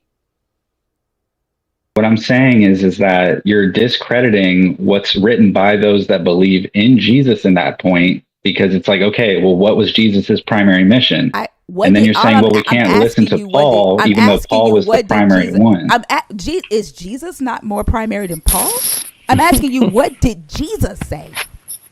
But Paul's with those people who are writing those scriptures about what Jesus is saying in Matthew. Like No, you have Mark, for example. What did Jesus say? In which scripture? When he was alive, what did he say that his mission was? Are we going to allow me to use any of the people that wrote it down? Words. I want Jesus's words. The 4 Gospels where Jesus is talking, what did he say his mission was? Are we going to take that from the people that wrote it? I want it from the 4 Gospels. The 4 Gospels. Okay. The 4 Gospels. Okay. Which one do you want? Either one. Just tell me, what did he say his mission was? I will give it to you in Matthew. So we have when he says, go into all nations, baptizing in the name of the Father, the Son, and the Holy Spirit. That one? After that, you want that one? After he died, what did Jesus say his mission was? Whoa, when he hold was on. Here You on said earth? That the rule is what he said. You're being disingenuous, but you know what? That's okay, because I'm going to bring it up. You asked me to say what was his primary mission, and I'm like, okay, well, we have it right here. That's okay. It's in the beginning of Genesis. That's okay. Hold on. The beginning of Genesis. Yes, Jesus there's is not in a Genesis. prophecy about Jesus in the very beginning of Genesis. No, It it's says not. that Genesis the seed 3:15 of is a not a woman will that is crush the not a serpent's prophecy head. about Jesus. It literally is not. Like, you know, did you know that the serpent is going to be on the new earth? Did you know that? Did you know the serpent is on the new earth with the same curse?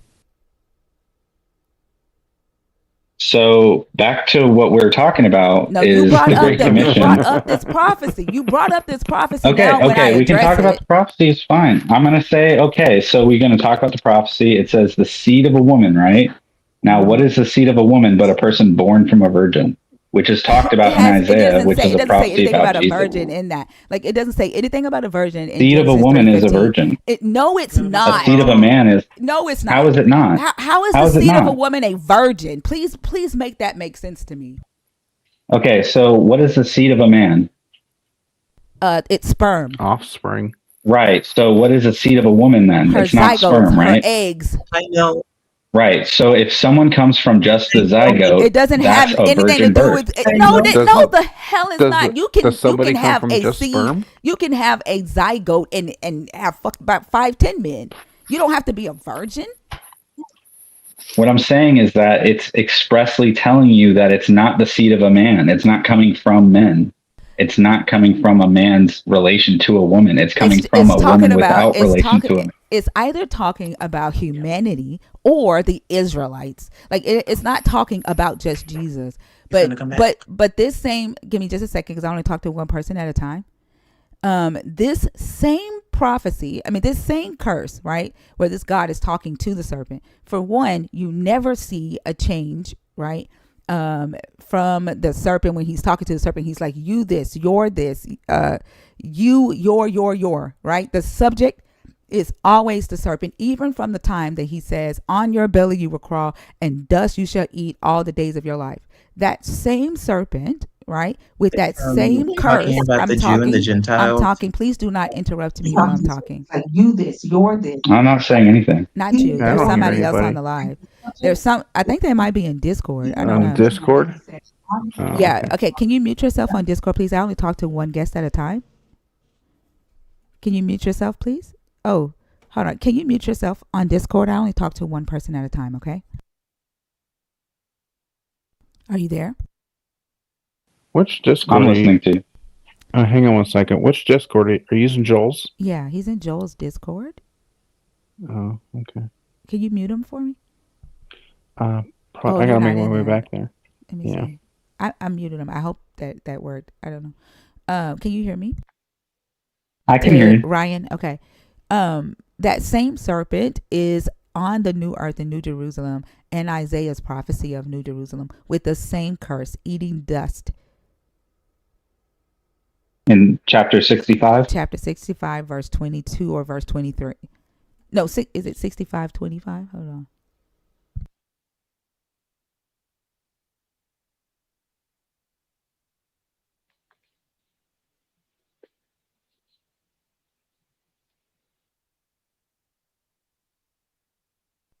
Let's see. Yeah, 65:25. The wolf and the lamb shall feed together. The lion shall eat straw like the ox, but the serpent, its food shall be dust. They shall not hurt or destroy on all my holy mountain, says the Lord. So if Genesis 3:15 is a prophecy about Satan and you're Jesus, then Satan is in eternity with y'all eating dust. I think you're kind of pulling a lot away from that, though. Like, you're kind of pulling a lot away from Genesis into Isaiah, where there's no cross-reference saying that. There's no cross-reference saying, that the serpent is going to eat dust? No, I'm saying that there's no cross-reference saying that, like, hey, Satan's going to be here with us in any of the revelation after any of those things. What's your point in saying that Genesis 3:15 is a prophecy about your Jesus? Like, who is the serpent seed? And what's the serpent, Satan in the garden? Because in Isaiah it talks about Abraham's seed and it mentions the virgin birth, and that's mentioned again in the new Gospels. Stop for a second. Stop for a second. Is the serpent Satan in the garden? if you want to say that I don't want to say it. I'm trying to figure out what your beliefs. Is the serpent Satan in the garden? It says here that the serpent is not, that's the thing that's interesting, is that like it's a type, just like how it's typology throughout scripture where you're like, okay, the ark is a type of Christ. Is the serpent like there's Satan? typology. Is the serpent representative of Satan in the garden? Is it a representative? Yes. Okay, so is it metaphorical? I'm not saying it's I'm not saying it's metaphorical. In the garden, was the serpent in the garden possessed by Satan? I'm not saying it's metaphorical. Okay, I'm not saying that. Okay, so was the serpent in the garden possessed by Satan then? I'm not saying that it's possessed by Satan. I'm saying it's a type of Satan. It's like a type of Satan of Christ. How, like I said earlier, and this type of Satan is in eternity with y'all on the new earth, and your God kept it as a trophy with the same curse that He gave it in Genesis 3:15. Well, it says that the serpent's food will be dust, and that's right there in the scripture. It's not saying that Satan will be there eating dust. Is the serpent in the garden the same type of serpent? I mean, the same. We don't know that. Type. You just said that the serpent in the garden is a type of Satan. Yeah, but I'm not saying that the serpent in Isaiah is. So what's the purpose of mentioning the curse of eating dust? It's talking about what they'll eat. Serpents eat animals, and instead of eating animals, it's going to eat dust. When did they get it's talking about how there's going to be safety. When did they start eating dust? When did they start eating? When were they told that they would eat dust? In Genesis. As a what? As a what? As a what? As a curse. As a curse. And so this same curse. I guess this same curse is carried over to New Jerusalem. I don't see how it's Satan, though. You're saying it's Satan. I don't see where you're getting Satan. How do you see that it's Satan in Genesis? Because it doesn't say it's Satan. It just says it's a serpent. Doesn't say that it's Satan. Because I said it was a type. It's a prophecy. I said it was a prophecy. But where are you getting that from? It doesn't say it in Genesis. So like I'm asking you the same question you're asking me about Isaiah 65. And I can tell you, hold on. I can explain to you, right? Why I can look at Isaiah 65:25 and see this Satan character, because Christians believe that the serpent in the garden is Satan. And if the serpent in the garden received a curse of eating dust all the days of its life, then this is Isaiah saying that serpent is there, right? And with the same curse, and it can't hurt anybody. They shall not hurt or destroy on all my holy mountains, says the Lord. Like, this is Isaiah saying that their enemy is still going to be there, right? Because to them, the serpent was all the nations that came against Israel and who they had contention with, right? And so their enemies are still going to be there, and they're still going to eat dust. Like, they're not going to be able to hurt them. That's what Isaiah is. Yeah, exactly. But so you're Satan, right? Because you believe that this is Satan. They did it. It was symbolic for the other nations, right? But you wait. You just said I believe that it's Satan. You just said that that the serpent in the garden was Satan. No, I didn't. Oh my God! Did he not say that this was a type of Satan? That it was a type. That doesn't make him Satan. What's it? What name the different types of Satan? Like the ark is a type of Jesus. It's typology. It's similarity. Name the different types of Satans, please. Lucifer, talking about Lucifer, like what's another the devil, when devil's referenced from, like there's types. I mean, there are types. So, like for example, what's the difference between Lucifer and Satan? So you're talking about types between references to a being, a talked about being. So we're talking about, okay, serpent. Is the serpent Satan, or is it a symbol of Satan, a type of Satan? Like the ark. Is the ark Jesus? No, the ark is not Jesus. The ark is a type of Jesus. Is the ark, like I think you're all like these other really things? like No. making this up on the top of your head. Like the no, serpent, I'm saying I'm no. The serpent. Hold on. No, because with the ark, your God's presence was inside the ark. Your God's presence was in the ark, and they carried your God around with them. It is Satan's presence in the serpent. No, I'm saying the ark of Noah, like Noah's ark is a type of Jesus. Noah's ark is a type of Jesus? Yes. I think I've heard it all, Mac. I think I've heard it all. Have you ever heard Wait, that hold before? on. No, this is brand new. You think that that's brand new? Never. Yeah. I've been talking You've to never Christians. heard that before. Never. I've been talking to Christians for like a little over a year, and not one time has a Christian said to me that the ark is a type of Jesus. I know that there was a slave ship named Jesus. There was a slave ship named Jesus that brought over a bunch of my ancestors to North America. I know that ship was named Jesus. Never Noah's Ark. So, for example, they talk about Job being like a type of Jesus because he's a righteous sufferer. Or you've never heard of like typology. You've never heard of typology. I've heard of typology, but I've never. I have Jewish never friends. The ark in reference Hold on, to that. Ryan. I have Jewish friends. Okay, and not one time.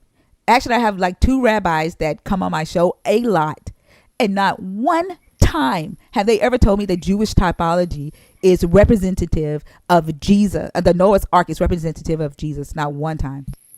But they're Jewish. Have you asked any Christians that? Christians make up shit. Like all of y'all stuff is extra biblical. You can't prove that that the ark of the Noah's Ark is a typology of that Jesus is. And here's the thing, Ryan. I can show it to you. Hold on. Jesus would have to be a typology for Noah's Ark. It wouldn't go backwards because the story of Noah's Ark came first. So Jesus, hold on. No, the story of Jesus would have to be a typology of Noah's Ark. If God is declaring the end from the beginning, like we read about, then that ark is going to be declaring something happening in the future, which we now know is Jesus. Like, for example, I'll give you another example. You've heard about like the serpent that Moses lifted up, the rod in the wilderness that Jesus references, like the serpent lifted up in the wilderness, so too must the Son of Man be lifted up. Like you've heard the same thing before. Like you do realize that was written in the Greco-Roman period. It's not hard for somebody to look at the Hebrew scriptures, right? And then write a typology for their Jesus character. Like you do realize that though, right? Like you would. So let me ask you a quick question. Let me ask you a quick question right quick, okay? Can I ask you a quick question? Can I do the real quick? I'll real quickly break down. No, because I don't feel like being mind fucked. I'm sorry, no. I think I've heard enough of the typology thing. It's not that bad. It literally is. Like I don't think That's y'all know awful. what it feels like to be gaslit by a Christian. It feels like no. This is like I don't want to hear a well-known Ryan, thing. Ryan, it's It's not. really not. It's not, and I don't want to hear that. But can I ask you a really quick question? What I would like to know is what was different about the human makeup of the humans back then versus the humans today, and why could humans back then hear from the voice of God and get all these revelations about this God, but today y'all can't? Like y'all don't get it right today. Like y'all aren't giving any revelations. Y'all talk about stuff that people know, like stuff that you read in books, right? You're not getting any revelations, right? New knowledge. What was different about the human makeup then versus today? So, did you just say earlier that the ark you'd never heard about, and like you've never heard that? So that would technically be revelation, wouldn't it? Oh my God! I'm asking seriously. Like, Did God give you that? Did God give you that? Did God? Did it come straight from God? What I'm saying is it came from somebody, right? And that's somebody my got point. it from somewhere, you right? Totally, specific thing. Yeah, like you totally like missed because you're me. asking me. You totally missed me saying that everything y'all get, you read it in a book or somebody else told you. I'm asking, why could the humans back then hear directly from this God and get new information, revelations, right? That is unknown to other humans, but y'all can't. I don't really think that history bears that out. When we read history, we do find people having those kinds of revelations and people like making these statements that, yes, they did hear from God. Yes, they did receive a revelation. Like, I don't really see how that's not there. What new information did we get from your God that's not in this Bible? Just I'm talking Well, for about example, the world, not just about your book, about the world. What new information right. did somebody just get from a God that they did not have to study or research, right? No scientific experiments. It's just information they got from a God, and we like, yep, that's true. So you want me to just give you like some random revelation that you're just going to adhere to, Oh, and I'm like gonna that's look going it to be up. enough for you? I'm gonna look it Okay. up, and I'm gonna verify it. Okay. So what specifically do you need to hear? Like you need to hear about like when someone heard something from God and then that revelation like came to be? No, information about our world. Like in this book Okay. claims that a God spoke to Moses and told him, this is how I created the earth. Here are conversations I had with the first humans. Here are conversations I had with Satan. Here are conversations I had with such and such, right? Like, and then you're telling me that in the Greco-Roman period, the authors of, like Paul and, whoever wrote the pseudo Pauline letters heard from this God, and he's like, I literally did that so that I could prophesy about my son, and I write from the end to the beginning. Like, you're telling me that humans got these revelations, these type of revelations from a God, right? So what I would It like to wouldn't make know, sense if they hold on, didn't. I hear you. What I would like to know is what other information about our world has a human received from this God, right? Without studying, without scientific experiments, without anybody else telling them. It came straight from the God to the human's mind, and everybody's like, "Yep, that's true. Our world is like that, or the earth is like that," and that we can verify. So I guess what you're asking for is like you want some naturalistic thing that was explained to man that came directly from God, like spoken to people. Knowledge that humans do not have that came directly from your God, spoken to a human that we can verify. That this human did not study, did not do scientific experiments, did not research. Yes, because that is what this book is claiming this God did to humans. So if you have the book, then where's like if you have the book, then you have exactly what you're asking No, for. I don't. I ask about our world outside of this religion. Modern. So it has to be modern. You can't take anything that's happened in the past into account. My question is, what was different with the human makeup that they could get information directly from this God and y'all can't today? I think that a lot of it has to do with the fact that people just don't seek God. They don't ask God. They don't come to God. Paul wasn't seeking your God, and Jesus just showed up and blinded him. You don't got to be seeking your God for your God to talk to him. Your God. How can you say that he wasn't seeking God when he was a zealot? He was Like he was literally very killing zealous. Christians. Come on now. He Yeah, was literally killing but I'm Christians. not He was saying- not seeking your Jesus. And that's the whole point of Paul's story. But He wasn't seeking Jesus, but he was zealous. Literally, there was your God tends to go after the ones that don't want him. The Israelites would leave and he would go back, right? Like you don't have to be seeking this God for this God to be all up in your business. I don't seek your God, and Christians stay all up in my damn comments. Like you don't have to seek the God for the God to talk to you. Apparently, in this book, But he said he did it out of ignorance. There are billions more Christians today than there were when these books were written. So that's another thing too, is that there is in the book of Isaiah, it talks about how like there's this Messiah that's going to go ahead and you're going to have this revelation given to man, this blessing unto all mankind, and people are going to be believing in God. And then we have this one unique person on the planet that gets everybody to believe in the God of Abraham, Isaac, and Jacob. And like that's not significant. no.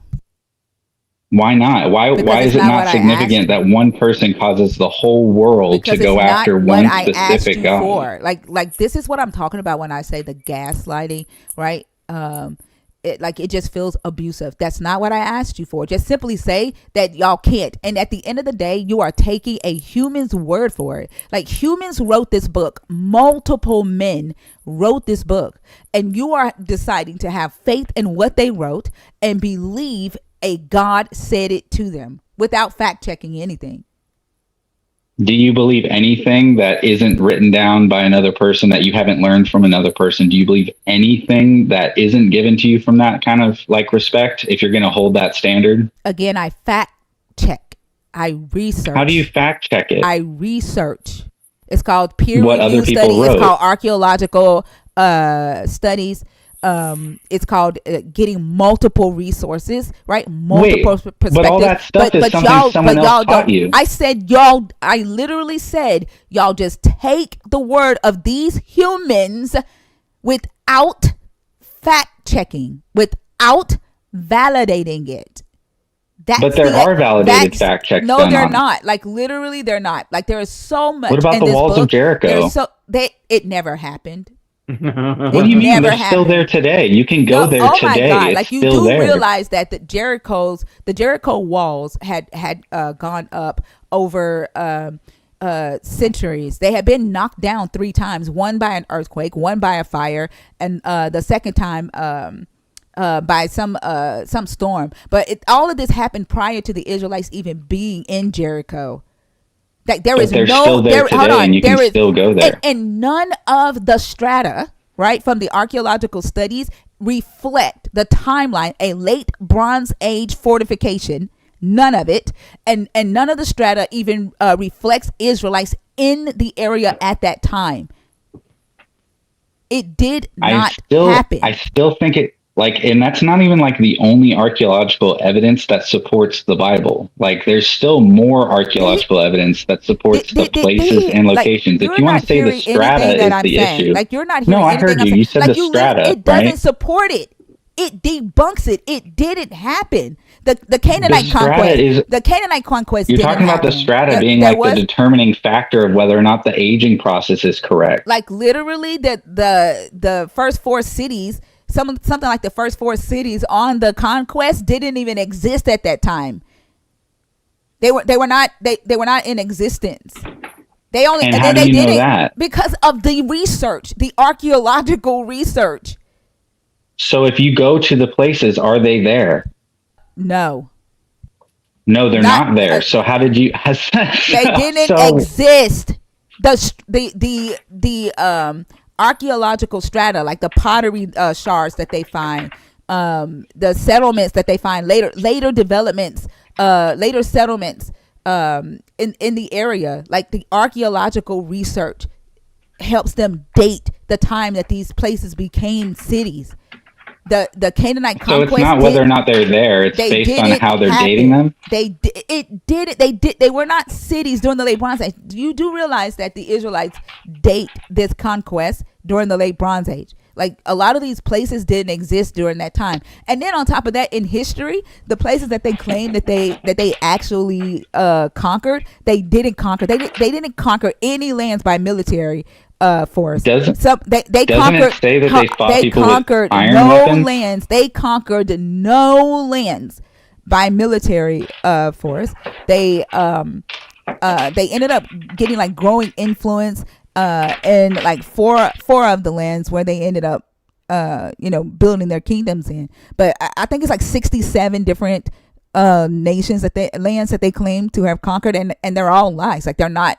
It just didn't happen. That's just walking back the argument further towards Egypt and then saying like, well, how did they leave Egypt? How did they have relationship in Egypt? There's no archaeological evidence to support them in Egypt. They were not. Yes, there is. No, there's not. No, yes, there's not. Is. Pull it up. So, do you know about them finding anything in the Red Sea that archaeologically proves a crossing? What's his name? Ron Wyatt. Is that his name? Hold on. Ron Wyatt is not an archaeologist. He was a nurse. That was coral. Hold on. What do you mean it was debunked? It was coral. It was coral. That's your argument, is that it was coral. Yeah, they were not chariot wheels. It was coral. And his submarine couldn't even go down to the depth of the bottom and could not see what was there. So it couldn't see that it was coral, or what? It couldn't see that it was chariot wheels, so they assumed that it was. So how do they know it's coral? It was. Because people who actually have the equipment to get there did confirm that it is coral. He's a fraud. What? He's not even Ron Wyatt was a fraud. He's not even an archaeologist. He was a nurse. So you're saying, his own son said he was a fraud. So what you're saying that there's no archaeological proof at all that proves that the Hebrews were ever in Egypt. They just appeared on the other side of the river and then just kind of like just started invading all these other nations archaeological evidence in of them millions being of groups. There's no none. evidence of them being in Egypt. There's no evidence of them being in the desert for 40 years. You're talking about close to 2 million people. Yeah, and it's kind of hard to say that like all of these other people groups that we can prove are no longer there have been overtaken by another group that was there, and then to say that they had no evidence going back to Egypt, that there's no evidence there. There's nothing in Egypt's records to support it. Mac, I'm gonna go fix me some coffee. Okay, what about the altars that are there in the desert? What about the altars that are there in Syria? Like all of these things that you can find because they're still there. Why are you talking about Syria when we're talking about Egypt? They're not. They're not one and the same. No, I'm saying like archaeological evidence that shows that these people groups moved around and did the things that they say in the Bible happened. Nobody said that the Israelites were not a people. No, you're arguing something completely different. People don't come from nowhere. Hold on. But they were not enslaved in Egypt. The story is symbolic. It is symbolic for the contention between Pharaoh Necho II and King Josiah. They were not enslaved in Egypt. Mac, I'm gonna go fix me some coffee. I'll be right back. Can you take over? Okay. Yeah. Thank you. He also said he was coming up, but I don't know. We'll figure that out. I'm in here. Oh, what are you in Discord? I'm in the video thing. Oh, okay. I don't see you. Okay, that's cool. You know what? Maybe he's talking about the Red Sea Scrolls. It sounds like that's what he's talking about. I don't know if you want to infect YouTube with that. Have you ever heard of the Red Sea Scrolls, Ryan? I've heard of the Dead Sea Scrolls. I don't know if I've heard of the Red Sea Scrolls. And you said you're a Christian? Yes. But you're not privy to that revelation. Interesting. Well, as far as Revelation goes, we have a lot of history, like with the church fathers, and a lot of history with the Romans, where they claim, according to a lot of the historians that wrote at the time, a lot of things that have happened that are miracle based. So it's like, okay, are we going to discredit all of those as well just because we want to?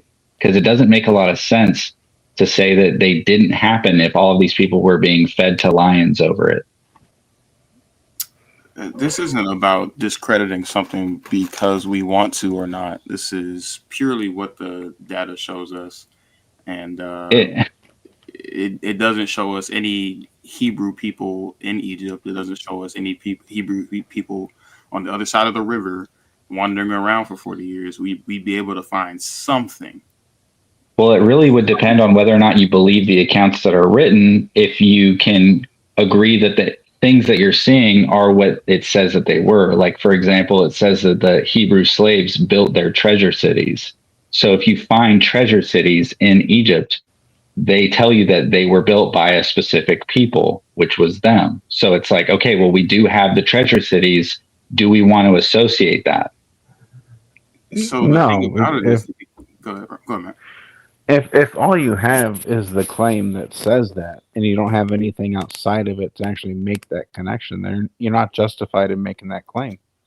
Well, if you're going to say that something happened millions of years ago, and you're like, well, I don't believe that because it's not there, then you'd say, okay, it's not there, therefore it didn't happen. But then if you have something that is there that says that it was there, and then you say, well, that's not good enough, it's like, okay, well, you're just moving goalposts. No. This is Spider-Man in New York City. Like, Spider-Man takes place in New York City. New York City exists. Does that mean Spider-Man exists? That's really not an equivalent argument to make. It is, because you're saying there were these treasure cities. The Hebrews said they said they labored at them, so they must have, because those treasure cities exist. What's the difference? What's the symmetry breaker?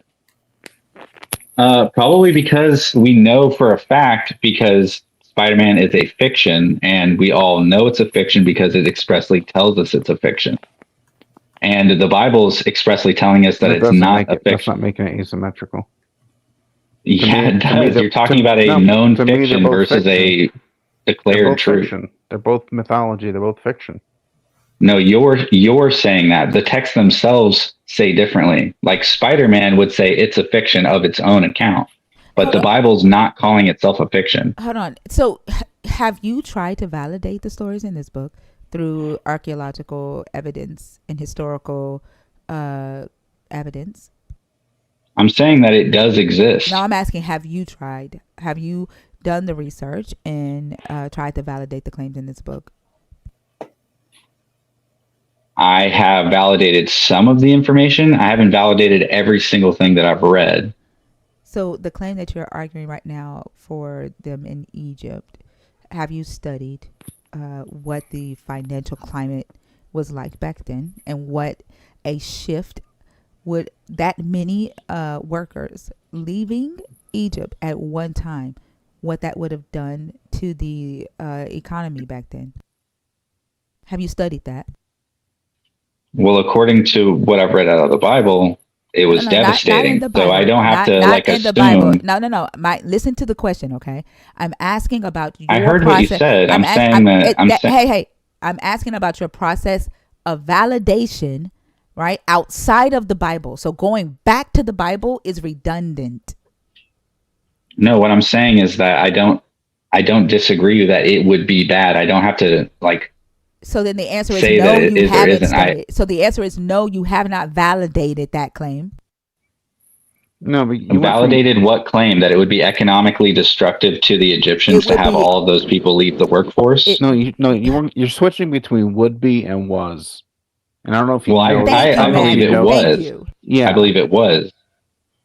That's the claim that I'm asking, have you validated? You believe it was, right? Have you looked into the records to validate that that the economy was destroyed at that time? So from what I understand from Egyptian records is that they would destroy negative information about themselves. What about the other nations that Egypt did business with? What about them? Like the hit would have been felt by them as well. Egypt traded with other nations. What about their records? Have you looked into that? No, I haven't. Exactly. There's none. But what did you get from it? There's no economic shift at all during that time. None. For other nations or for Egypt? For Egypt, for other nations that was doing business with Egypt, trading with them, nothing. No. For what time frame? For the late Bronze Age, during the time that the Israelites are claiming to have been enslaved in Egypt and exiting out of Egypt, there was no hit to the economy. That's kind of so how are you validating that exactly? Through records, through financial records that they kept, Egypt's records, the Hurrians records, the Canaan's records, through records. They kept but records. The Bible records aren't held to the same standard. The Armana letters give you a very good detail about what was happening in the world at that time, because Egypt occupied Canaan. So if they left Egypt as slaves, right, and traveled into Canaan to wage war to take over that land, they would have been met with Egyptian soldiers in Canaan, because Egypt occupied Canaan at that time. Not to mention the garrisons that were set up, the administrative systems that were set up along the way. They would have had to fight all of that, right? They would have been fighting Egypt the entire time. But Israel did fight Egypt after that. I said when they went into Canaan, they would have been met with Egypt, because Egypt occupied Canaan. Unless the things that were written about in Exodus happened, in which case they would not have engaged them until later. The time frame that they're claiming to have gone into Canaan, Egypt was the occupier. Egypt had military soldiers in the amount of 50 soldiers each. Camps of 50 soldiers each, marching throughout Canaan to prevent rebellion, to prevent intruders. Are we sure that that's not That Are is we sure in that the that's not Armana. around the time? It's in the Armana. If you read the Armana letters, right? That these are letters that are sent from the vassals in Canaan to the pharaohs and to Egypt, telling them what was going on at that time, right? There is no record, right, of these Israelites coming into Canaan. So in what record are the Israelites in? Like, at what point are the Israelites in the record? 1207 BCE, 12th century, So 1207 BCE. They show up in Canaan on the Misha Stele, and they're just mentioned casually next to the Canaanites. The king was basically says that he had a small victory over them, but you do realize like they're already but they're already in Canaan, right, and already identified as a people. They at this point they should just now be entering Canaan. At that point, that's not what that record would show, though. Like, that's not what it's saying. It's saying that they're already there and an established nation by that time. Exactly. So the timeline doesn't fit. Well, what I'm saying is that if you hold it up to, well, okay, they're there right now at this point that we have the record, you got to give also breadth and width to how they got there and how they got established. Because they were Canaanites already. Okay, whose records support that belief? A lot of it. A lot of records. The Armana records. I'm telling you, the Armana records, the Ugarit records, some of Israel's own records. Hold on. Some of Israel's own records. Like literally, there's a paper that talks about how Yahweh is the Canaanite god El Elyon, right? Yahweh usurped El Elion's identity, right? And so the paper says that Yahweh was always El since the Israelites are Canaanites. Like that's the whole gist of it all. Like they were originally from Canaan, and it's they were a group of refugees, right? That got together to rebel against the leaders of Canaan. Like they were already there. Well, we have records, like, for example, like when you say that we have records of them being in Canaan and them being Canaanites, that doesn't make sense with them warring against the Canaanites. You think? Like the whole story is a mythology. There's some historical accuracies in here about the Israelite as a people, but most of it is mythology.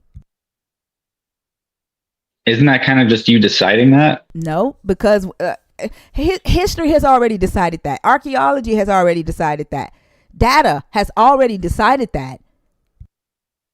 You're discrediting the whole concept of like where these people come from. I'm not. And if you talk to them, they'll tell you that they were originally Canaanites. Well, if you have Abraham in the land of Canaan traveling with his people, like they were of that land before they went into Egypt. It depends how you're wording it at that point. They were never slaves in Egypt. They were never slaves in Egypt. But I'm saying if I'm saying that you're going to take people from the land of Canaan, okay, the people of Abraham who traveled that entire area that said that, okay, well, this is my land. Everywhere I've gone, that's my land. It's like, okay, so those people moved into Egypt. Now, the whole biblical record around that states that, okay, there was a great famine, right? And all these people came to Egypt for food. So if we're going to look into any records, there should be information on famines, right? Let's look at the record that you love. Let's look at the Bible. How about that? Can we do that? I'm just asking, if there's a famine and everyone has to go to Egypt, and Egypt gets all this money and they get all this wealth, and it's like, okay, where did Egypt become like this center of everything, the center of trade? Like, where did that come from? Yeah. And it's like, okay, well, if there were people in Canaan that left Canaan and went back, it's like, okay, there's going to be some record to bear that out, right? Or no? Let's go to the Bible right quick. Okay, how long were the Israelites enslaved in Egypt? It says 400 years. No, that's what your God told Abraham. That was the prophecy your God got wrong. according to the book. Well, you don't believe that they were slaves in Egypt to They begin with. weren't. So I if you're said, going to let's say how go to long, your Bible. I said, let's go to the record that you trust, the Bible. Right? And we're just going to use the Bible. Your God told Abraham that they would be enslaved in Egypt for how long? how long? Huh? Oh, I'm sorry. I thought you were going to tell me how long. You don't know? She's confirming the question to you. He Well, told if you're them. He like, told I'm them not it the would one bringing it out saying like, okay, well, here's this and that. You're Right, saying but that there's something she's I don't saying- know. So I'm just tell asking me. saying you a God told him question. it would be for how long? You I'm just said asking 400 you years. to just tell me. Tell me what But you're I'm trying to tell me. asking, do Like, you give me know? the You give me don't the know? scriptures and verses, and I will look at them. I'm asking, do You're you assuming know? based off the question that I don't know. So do you know? I'm asking you, how long? I already told you. I said 400 years, and you're saying that I'm wrong, That's what and then your you're trying God to give me a said. scripture. That's what your Right, your, and then your you're God saying that said there's that. something else, and I'm waiting for you to tell me. So you don't know you don't know. It's okay. I'm if waiting you for you don't. to tell me. Are you being facetious? Is what I'm asking you. No, I asked you to tell me. Like why can't they say I don't know? Like what is wrong with y'all You saying asked those me how words? long, and I You said don't 400 know. years. And I said and that's then what you your said God said. that I don't know. That's what your God Okay. said 400 years. Like literally So- I'm telling you what's in your book. I'm telling you, no, Why are your you God, getting upset? because like I don't like to be gaslit, and I told you I'm like not it makes me gaslighting it you. I feels asked you to tell abusive. me what you're going to tell me. Just tell me what you're going to I asked tell you a me. very simple question. I said, "Oh, so you don't know?" And if you just said, I "No, told I you don't what know," I know. no, you didn't. You said that you were asking because I'm the one asking the question. You're being very facetious. You said, how long were they there? I said 400 years. You said, no, that's what your God told you. So you took my answer and then said, okay, you don't know. I said, you don't know. And then even That's Mac, what I'm saying you said. even Mac intervened. So and tell me said, what you know. Like even Mac, like you're stop saying for I a don't second. know. I gave you an answer. Stop. Mac intervened and even explained to you that I was asking you a question, right? And your response was, I'm not going to give her the answer. She's the one who's asking me. She's the one who's bringing That's up another not what I scripture. said. You literally did say that. No, I said, tell me. Just tell me the answer. You told me how long. I said 400 years. You said I'm wrong. This is You exactly told me I was why. wrong. I asked you to tell me. I did tell you. I said I didn't say you were wrong. I said that And you was said, your oh, God. you don't know? And I'm I like, said stop because I don't okay, stop. tell stop. me. Stop. This is why y'all can't see Abraham as the immoral one and the Abraham and Abimelech story, because y'all do the same shit. Like y'all do the same thing. You asked me a question. I gave you an answer. You said I was wrong. I asked you to tell me. Yeah, I'm you done still with haven't it. told me. I'm done. Like literally, it's I have it pulled up on the Just screen. tell me. But I have it pulled up on the screen. But I don't see it. All I see is an avatar picture. I'm talking to you in the chat. I see an avatar picture. I don't see right what's there. on the screen. If you have a scripture to reference, or if you have something to tell me to look at, Exodus just tell me. 12:40. And I do not take kindly to being lied to or gaslit. I'm not. Look, you asked me an honest question. I gave you an honest answer. I told you what I thought it was, and you said I was wrong. I did not say those words. She said your God was wrong. She didn't say you were wrong. Okay, but that was my answer. But the question, right? So the question was, how long were they actually there, according to the book? All right, so Exodus chapter 12. I'm sorry, I didn't get the verse. 12:40. What is up with y'all in this King James? Like, do y'all think that King James is gonna say something different because it says "thou wilt and do"? Like, I'm not even using a King James I'm not right talking. now. What is going on? I'm talking about the comments. Like asking me to switch to the King James version as if it's gonna say something different than what the NRSV said. It says it in a different way. I mean, it speaks the way you speak today. You do not speak in Middle English. I don't know why y'all keep want to make yourself suffer with this translation. It's not more holy. It says the same thing. If you need to hear the word sojourning, Now the sojourning of the children of Israel who dwelt in Egypt was 430 years. It says the exact So it's same including the thing. wilderness. No, it says in. Oh my God. Is it not? I'm sorry. No. Is it not? 400 plus 30 or 400 plus 40 is 430 to you? No, the wilderness he's trying to wouldn't say be the in wilderness. Egypt either. No. He's saying because it's over 400. Yeah, but even at Yeah, that, but still, even hold on, even that if would still be short. yeah, even at that, it'd still be short. Which is why I'm trying to take him to Exodus 6. Now, if we look at it in the New Revised Standard, the time that the Israelites had lived in Egypt was 430 years. It's not including the wilderness. So is that being slaves in Egypt or just being in Egypt? Both.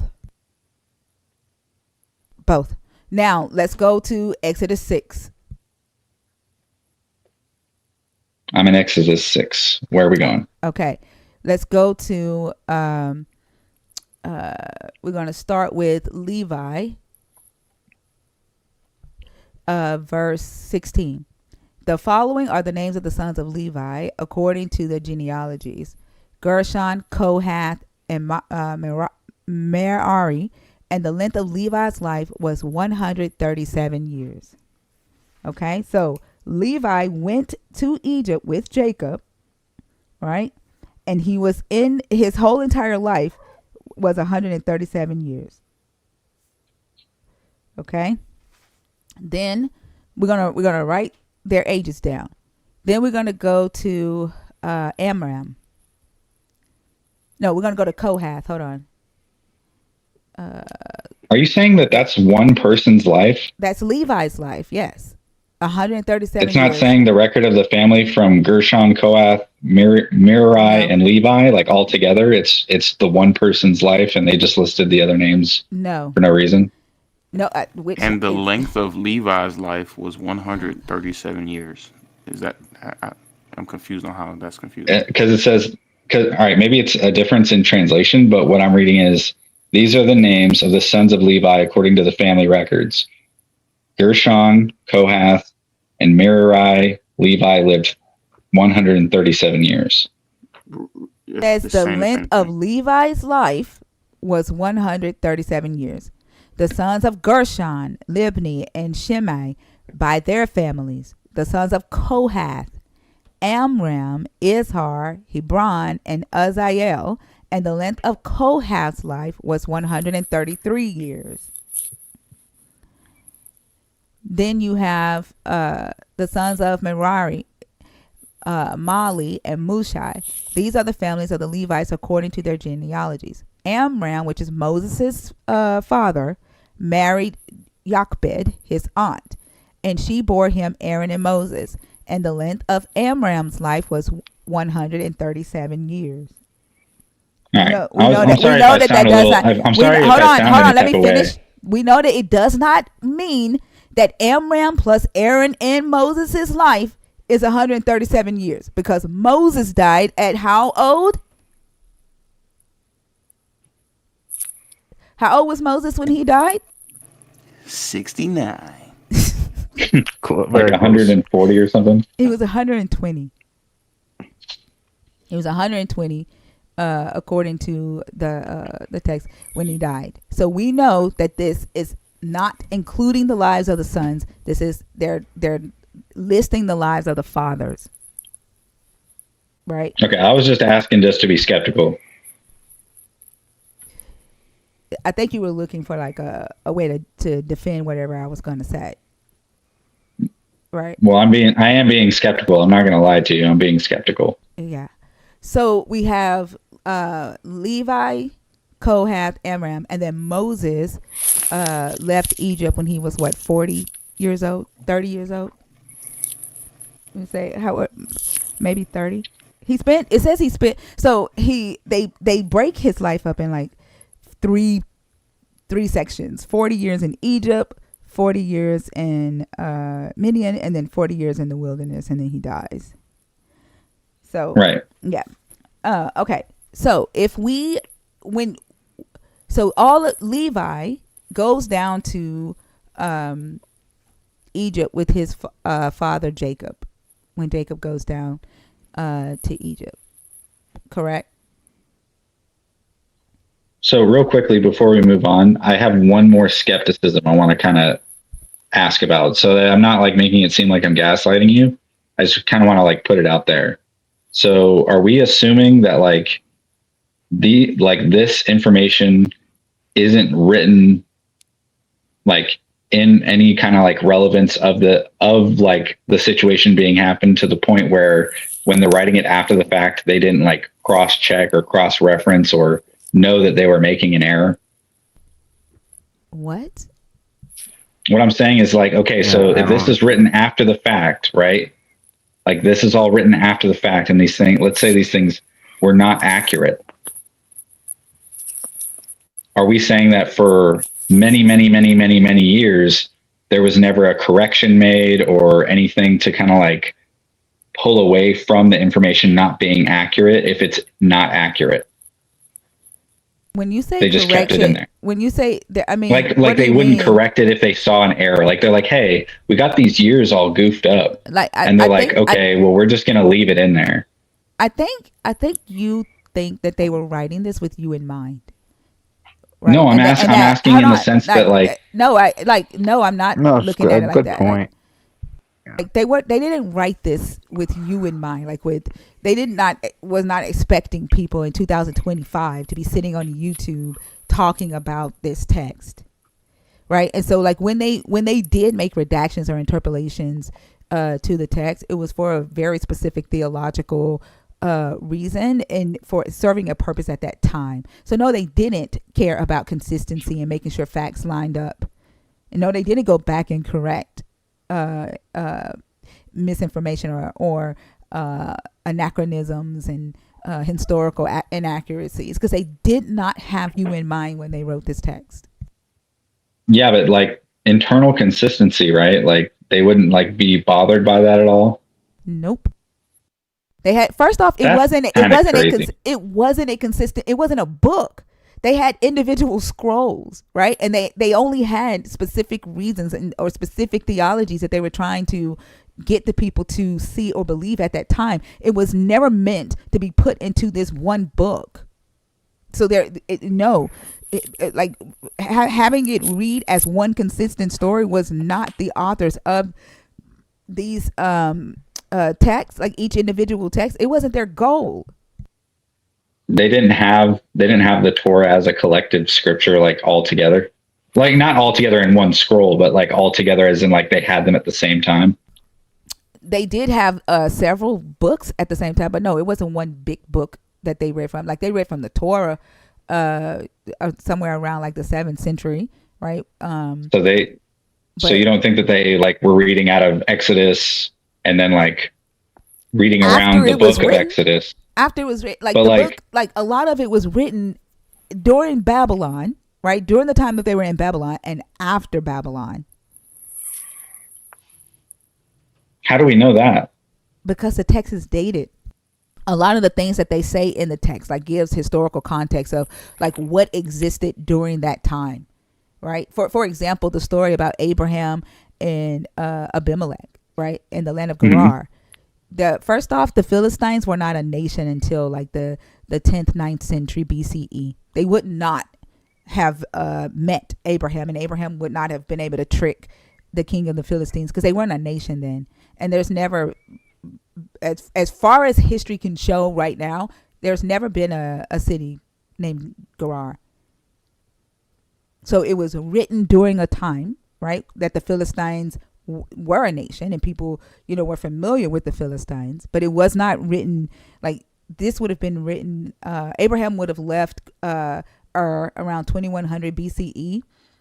So you're talking about right the time where Sarah was pregnant with Isaac in 90.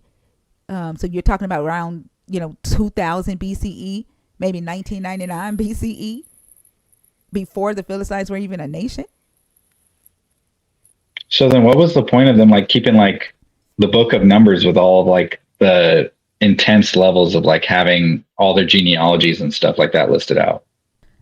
Like, what would be the purpose of that if it wasn't like? If you are a people, first off, like you gotta hold on, no.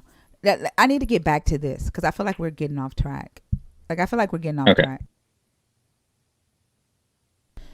But so you are familiar with when Jacob went down to Egypt, right? Right. Okay. So he takes his sons down to Egypt, and the son Levi is with him. Okay, and then Levi has Kohath in Egypt. Kohath has Amram in Egypt, and Amram has Moses in Egypt. Now, if you add up all of their lifespans together, you get the 430 years. Right?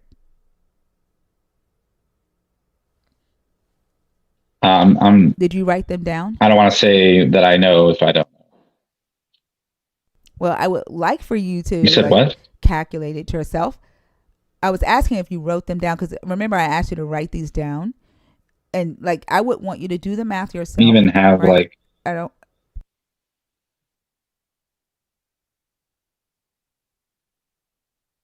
So you want me to like just pull out a magical pen and paper, or you want me to do it on my phone and end the live, or how do you want me to do that? Why does it have to be magical? Like you've never seen a pen in 2025 or a piece of paper in 2025? Well, like because it's like 4 in the morning and you want me to just materialize but magic is something I don't but have magic, on me. But magic, like literally y'all say the wildest shit. Like there needs to be a show, right? Instead of kids say the wildest stuff, it needs to be Christians say the wildest stuff. Like magic.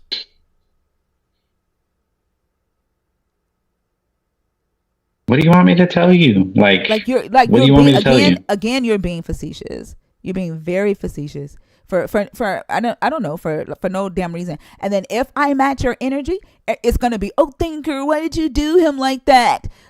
Right? What's wrong with this girl? She's rude. But I'm supposed to sit here and just take your smart ass remarks. I don't have a. But you're telling me to just do things that I don't have the ability to do. Ryan, you literally could have said, it's 4 a.m. I'm in the bed. I don't feel like getting up and getting a pen and a piece of paper. I trust the calculation. Like you literally could have just said that. But you needed to be a smart ass, right? And I'm supposed to. So when I tell you that I can't magically just produce a pen and like start writing, even though I'm on your live, like that's not good enough. Now you want to gaslight me into that's not smart. I wasn't being a smart ass. No, I'm saying that's what you're saying is that I can't just all of a sudden say what I said. Like I can't say that even though very good and well that I'm on your live. Why I'm not a Christian. No, it's just weird behavior is the point. It's like why? How is it weird? I'm on a live. I'm not sitting here with a pen and paper. Nobody I'm on a live right now. Do anything magically. Like just say I don't have a pen near me. I'll trust your we were talking and then she's like, I want you to do the math yourself. And I'm like, okay, you want me to do the math myself? Like you want me to materialize a pen and paper? Like, come on. Or that very prophetic piece of electronic device that you have. Yeah, you want me to just go and open up my calculator and close the live? I mean, unless Yahweh, like literally you can minimize it or go to like a switching different apps app. This whole time. Yeah. Or you could use the Holy Spirit and ask the Holy Spirit to calculate it for you since they talk to your brains. I mean, what is it? 3 numbers? How many numbers was it? 3. Yeah. I mean, you could do that in your head magically. Or you could just tell me what you want to tell me and stop trying to beat around the bush and wait for me to do things for you. Do the work so that you don't accuse her of fudging the numbers. She wants you. Why would I do that? The same reason why you would say I can't magically make a pen and paper appear. The same reason you would do that. For the same reason, so you're saying that I would not trust what she has to say for you haven't no trusted reason. Anything that we said. Disingenuous. You even said that you were. What skeptical. Are you talking about? You even said that you were telling approaching me. This you're telling me years of an age. Why am I going to challenge? Like I just asked you. I told you right to your face. I'm like, hey, I'm skeptical about this. Here's my question. If I'm going to be skeptical, I'll just ask you a question. Chat. Watch this. Like this is exactly why I am glad that I'm deconstructing from Christianity. Like there is no way in hell, right, that I could live with myself if I had to gaslight people for the rest of my life, like literally. But Ryan, if you add up all of the lifespans, you get 430 years. The issue with this is that, Ryan, you have not been on earth the same amount of time as your father. And so if your father had you, if your father was today is 70 years old and you are 35, you would not add 70 plus 35 to get 105 years, would you? I don't see what the problem is. To calculate how long your overlap have been on earth. You have not been on earth the same amount of time as your father. So you would subtract your life, right?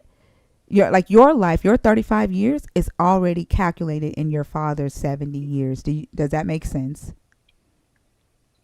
I'm trying to understand. So what you're saying is that the way they added them up was like, okay, I added all of this person's life and all of this person's life, like father's life, and then added the son's life, and then added the son's life of his son.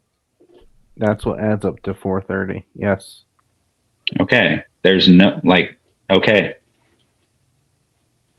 But if you subtract the son's life, right, from the father's life, that Levi, and I'm being generous with Levi's contribution. Most scholars give less. I say Levi contributed to 94 years in Egypt. Kohath contributed 41 years in Egypt.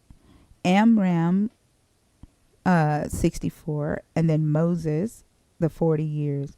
You get 259 years. I'm sorry, 94, 41, 64, 60. I gave Moses 60 years. You get 259 years. And I'm being generous. Most scholars say 210. So we're saying that the discrepancy is how they're doing the math on it, and not like you're saying that the math is wrong in the Bible because of how they're accumulating the years of age, and therefore they weren't there for that amount of time. So you're saying like, hey, they weren't in Egypt this long because of how they did the years. Not because of how they did the years. This is their life. This is their life. This is when they went into Egypt, right? Right. Okay. So then Jacob set out from Beersheba, and the sons of Israel carried their father Jacob, their little ones, and their wives in wagons that Pharaoh had sent to carry him. They also took their livestock and the goods that they had acquired in the land of Canaan, and they came into Egypt. Jacob and all his offspring with him, his sons and his sons with him, his daughters and his sons' daughters, all of his offspring he brought with him to Egypt. Levi, right? It starts with Levi, right? Levi was 137 years old. Okay. He lived for 137 years. So I'm being generous in saying that Levi left Egypt when he was like 43 or something like that. Right. So that means that he spent 94 of his years in Egypt. Okay. Then he had Kohath. Kohath lived 133 years. Amram lived 64 years. Moses lived in Egypt, and I'm being generous, giving Moses 60 years in Egypt, right? But when you deduct the son's life, right, from the father's life, because they overlap, you get between 210 to 259 years at best in Egypt. So you're saying that they're calculating the time that they're spending there based off of how long they lived there, like individually added together. Am I getting that right? How long have you lived on Earth? How long have you lived on Earth? What I'm saying is like, so when they decided the time, like how long were they in Egypt? They're saying, okay, here's like, for example, Moses' dad lived this amount of time. In the middle of his lifetime, he had his son. That son had his lifetime that he spent there. And they just take the total of all the time that each of them lived there and added it into one large total. Yeah, the overlap is getting double counted. Okay, so they're just counting the amount of time that their families all together are spending in years. So like Moses' time is added. It's added on as like, okay, so however long you lived there, and then your kid living there, and then your kid's kid living there is all added together. Yes. They're Okay, end what? to end, All right? right. Like I'm like Okay. that. Like logically, like So I get. So that's what you're saying is what they did. that's all they can do. Like if you are a human, you live on Earth. How many years have you lived on Earth? So if I'm 31, Then you've lived on Earth how many years? 31 years. 31 years. How many years has your dad lived on Earth? I'm gonna be honest. I don't really have that kind of relationship with my dad where I like know his birthday and stuff. So I'm sorry to hear that. What about your mom? yeah. My mom is 55. Okay, so if we were to do what the Israelites did, right, then we would say you and your mom have lived on Earth 86 years. Would that be true? If you're adding the time that we've both lived on Earth, then yes. Have you We've been both on Earth? lived. Have you been on Earth 86 years? Are we adding it the same way they're adding it? Yes. Or are we adding it like just saying like, okay, well, this is how long? Because it's like they're adding it differently. If your like mom, you're if your telling me mom, they're if adding your it mom different. is 55, has your mom been on Earth for 86 years? If she's 55, No, have you been on Earth for 86 years? If you're 31, no. But if we're talking about how long we together have been on Earth, then we're adding them together like they did, right? Yeah. I see what you're saying, that there's two different ways of counting it. I can count it either how long. Not really. That's not. No, because like you're saying, I've lived on Earth 31 years. She's lived on Earth 55. So the total would be 55 if you count us both together, older than me. But if you're counting the total amount of years lived on Earth between the two of us, it's going to be the 86. between the two of y'all. It's like literally your life, your 31 years is already calculated in your mom's 55 years. You came from your mom. Y'all have collectively been on Earth. Not, you just said that that's not how they're calculating it. That's why it's wrong. You still. Well, I'm not saying that. Israelite. So I'm not saying that 430 years. So what I'm saying is that okay, if they're calculating it that way, like you guys are saying, then it's not 400 years the way we see it. It's a different number, the way you were just telling me, right? But they're talking about a people, how long a people were there, and they're taking the age of three individuals with three patriarchs. Yeah. And adding that and taking them end to end. When they didn't run end to end, they ran concurrently. Or at least semi-concurrently. So they're adding the ages concurrently, and then where are you seeing the break off where it's like now it's becoming an issue? They weren't adding them concurrently, they were adding them end to end. Yeah. They're counting, the overlap is getting counted double. I don't know why this is a sticking point at all. I'm just asking for clarification because you guys are saying that there's this way that they're counting the years, and so I'm just understanding like, okay, this is how they're counting the years. You and your mom, you and your mom are a family, right? Right. What do we do with the rulers?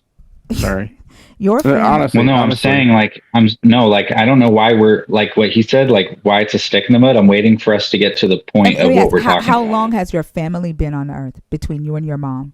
How long have your family been on Earth? Mm-hmm. How long? Between me and my mom, it would be not between, like you said, the 86. Y'all are one family. If you stop collectively, not collectively. Do it chronologically. No one is talking about collectively. Your family is one unit. That's fine. You don't have to get upset. I can say stop. Don't start that shit because I already told you. Like you've already been gaslighting, right? You've already been facetious and obtuse. Don't start victimizing yourself. I'm not a victim. You literally I'm are. not a victim. You literally are. So I am a victim? You're victimizing yourself. No, I'm not. Your family, right, has been on Earth for a total of 55 years. And that includes, and that's you and your mom. You have been, out of that 55 years, you have been on Earth 31. But a total of 55, a time of 55 years. Time. So you guys are just calculating it differently. They're adding the time together because they're One is individuals, right and and you're one is putting them wrong. together. It's Did not your family wrong start if you in the take. It's 40s? absolutely wrong. Did your If family you start say in the that 40s? Is between that you what and you're your saying? brother you have so much experience, so if you say, okay, That's between me not and the my same brother we have thing. 20 years of That's experience, not the same thing. we even do that today. Like You that's wouldn't something done say today. you wouldn't say my brother and I have been doing this for 20 years. You would say my brother and I both have 10 years of experience. So we have 20 years of experience. That doesn't mean we've been doing it That's for what they're 20 saying, years. though. That's But what that you're you saying haven't is what they we said. started our business Wow. in 2015. Okay? We have 20 years of combined experience. That doesn't mean we've been doing it for 20 years. Right. That's what you guys are saying. That's what you guys are saying with how they're calculating the years. Is they're just adding their experience together. I can't tell if he's faking this. No, he's generally, serious. Like I this, don't know, like this you No, I'm is can't saying the you guys are Christian saying they lived gaslighting. this long, and if you add them together, it's this much time. And I'm just getting it straight. This Like, is the okay, so Christian this is how they did it, or saying not? that time is how long the nation was in another country. Okay, so now we're talking about the nation. Got it. That's what they use to measure their he's time definitely spent there. gaslighting. He's definitely gaslighting. I don't, and it's like disturbing. it's the What do you most mean? I'm just abusive trying to shit listen to you. ever. This is why I would never be a Christian ever. I couldn't live with myself if I had to be that master of a gaslighter. Oh, just so you know, I'm literally it just looks like listening to what you Lives- guys have to say about it, and we're following like people being alive, and now you guys Okay. switch to nation. Yeah, not really I'm interested trying in to this connect anymore. it.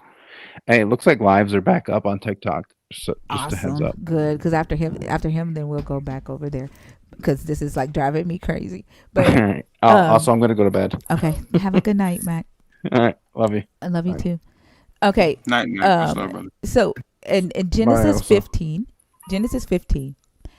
starting at verse 13, then the Lord said to Abram, "Know this for certain, that your offspring shall be aliens in a land that is not theirs, and shall be slaves there, and they shall be oppressed for 400 years." Okay? For 400 years, meaning while they are in Egypt, for 400 years, they shall live in Egypt, and they shall be oppressed for 400 years during that time, right? Sometime during that time, they could be slaves for maybe 200 years or 150 years, but they were supposed to be in Egypt as foreigners and oppressed for 400 years, except one, Exodus 12:40 says they were there for 430 years. Okay. And then when you add up the life, the times that each patriarch that leads to Moses lived in Egypt, it's only between 210 and 259 years, depending on how old Levi was when they went there. The only way for Genesis 15 and Exodus 20 to be true is each patriarch would have had to become a father between the ages of 1 and 5 years old.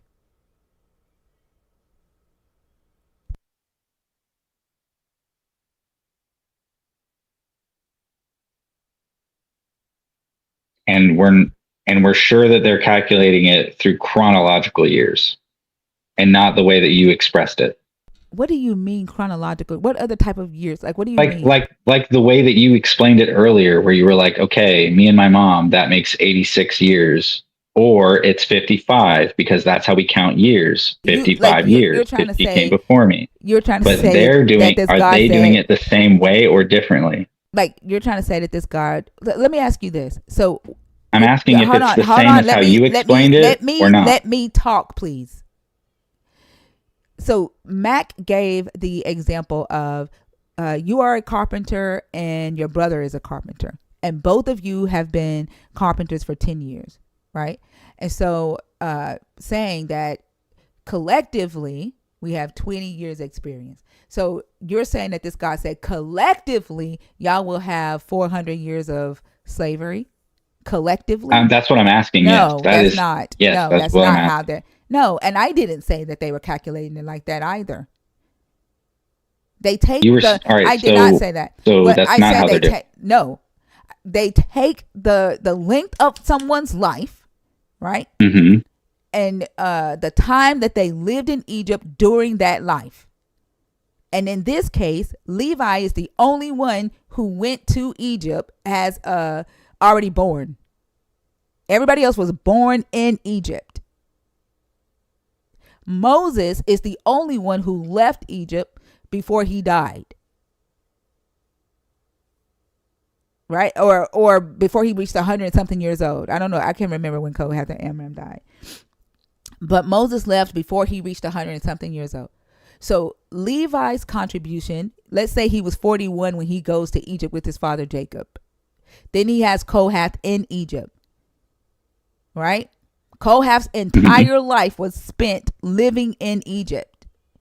Amram's entire life spent living in Egypt. Moses' entire life spent living in Egypt until Moses' first part of his life was spent living in Egypt until he left Egypt to go to the land, the Midianites, when he killed that Egyptian. And so if you add that up, you subtract the overlapping time from father to son, you get between 210 and 259 years. You don't get anywhere near 400 years or 430 years.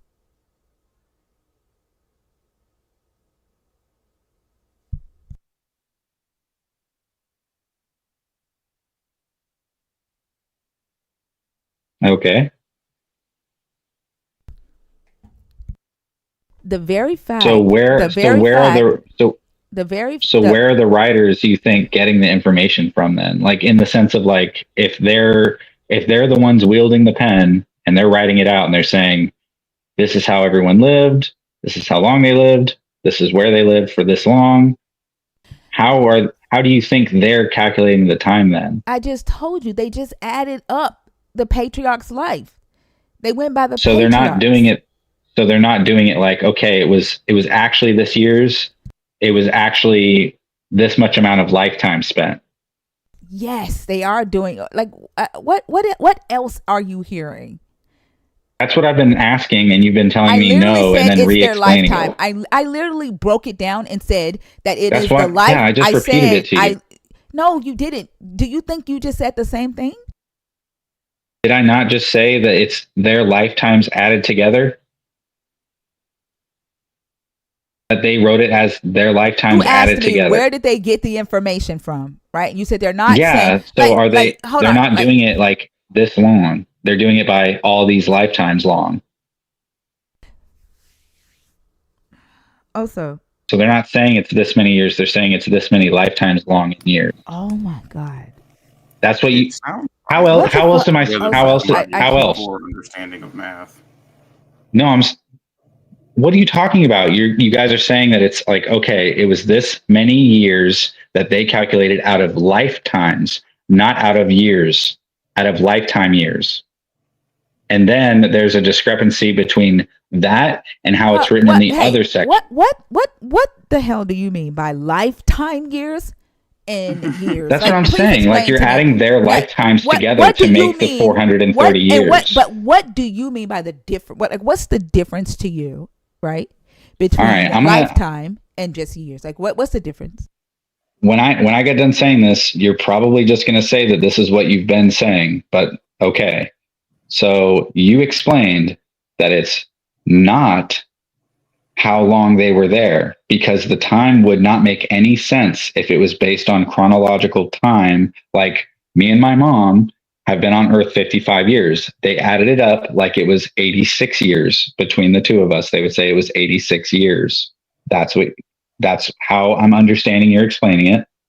And that you're saying that the total years are a certain amount of years based on their lifetimes added up, not based on how many years they were there. So let me ask you a question. Is that not right? No, it's not. There is a scripture that talks about I think it's it talks about the temple being built 480 years after they left Egypt. Let me find that scripture right quick, and then I want you to tell me, are they talking about collectively, or would they be talking about an actual timeline of years when they say that Solomon's temple, I think it's 1 Kings 6:1. Well, that's actually what I'm asking you about the Exodus thing. Is that like, are they calculating it based off of their lifetime added together years, or off of time, like actual years? What benefit would it do for them, right, to do that? I don't know. You're the one that brought this whole thing up. I'm asking. Literally, I thought that we should have been past this, right? Like, because you know damn well, if somebody is 40 years old, then they could have only lived on earth for 40 years. If somebody was born in Texas, if somebody was born in Houston, Texas, and they never moved in their life, they've lived in Houston, Texas 40 years. Right. Right. And if they have a child, right, and that child is 2 years old, right, they've still lived in Texas for 40 years. Not 42.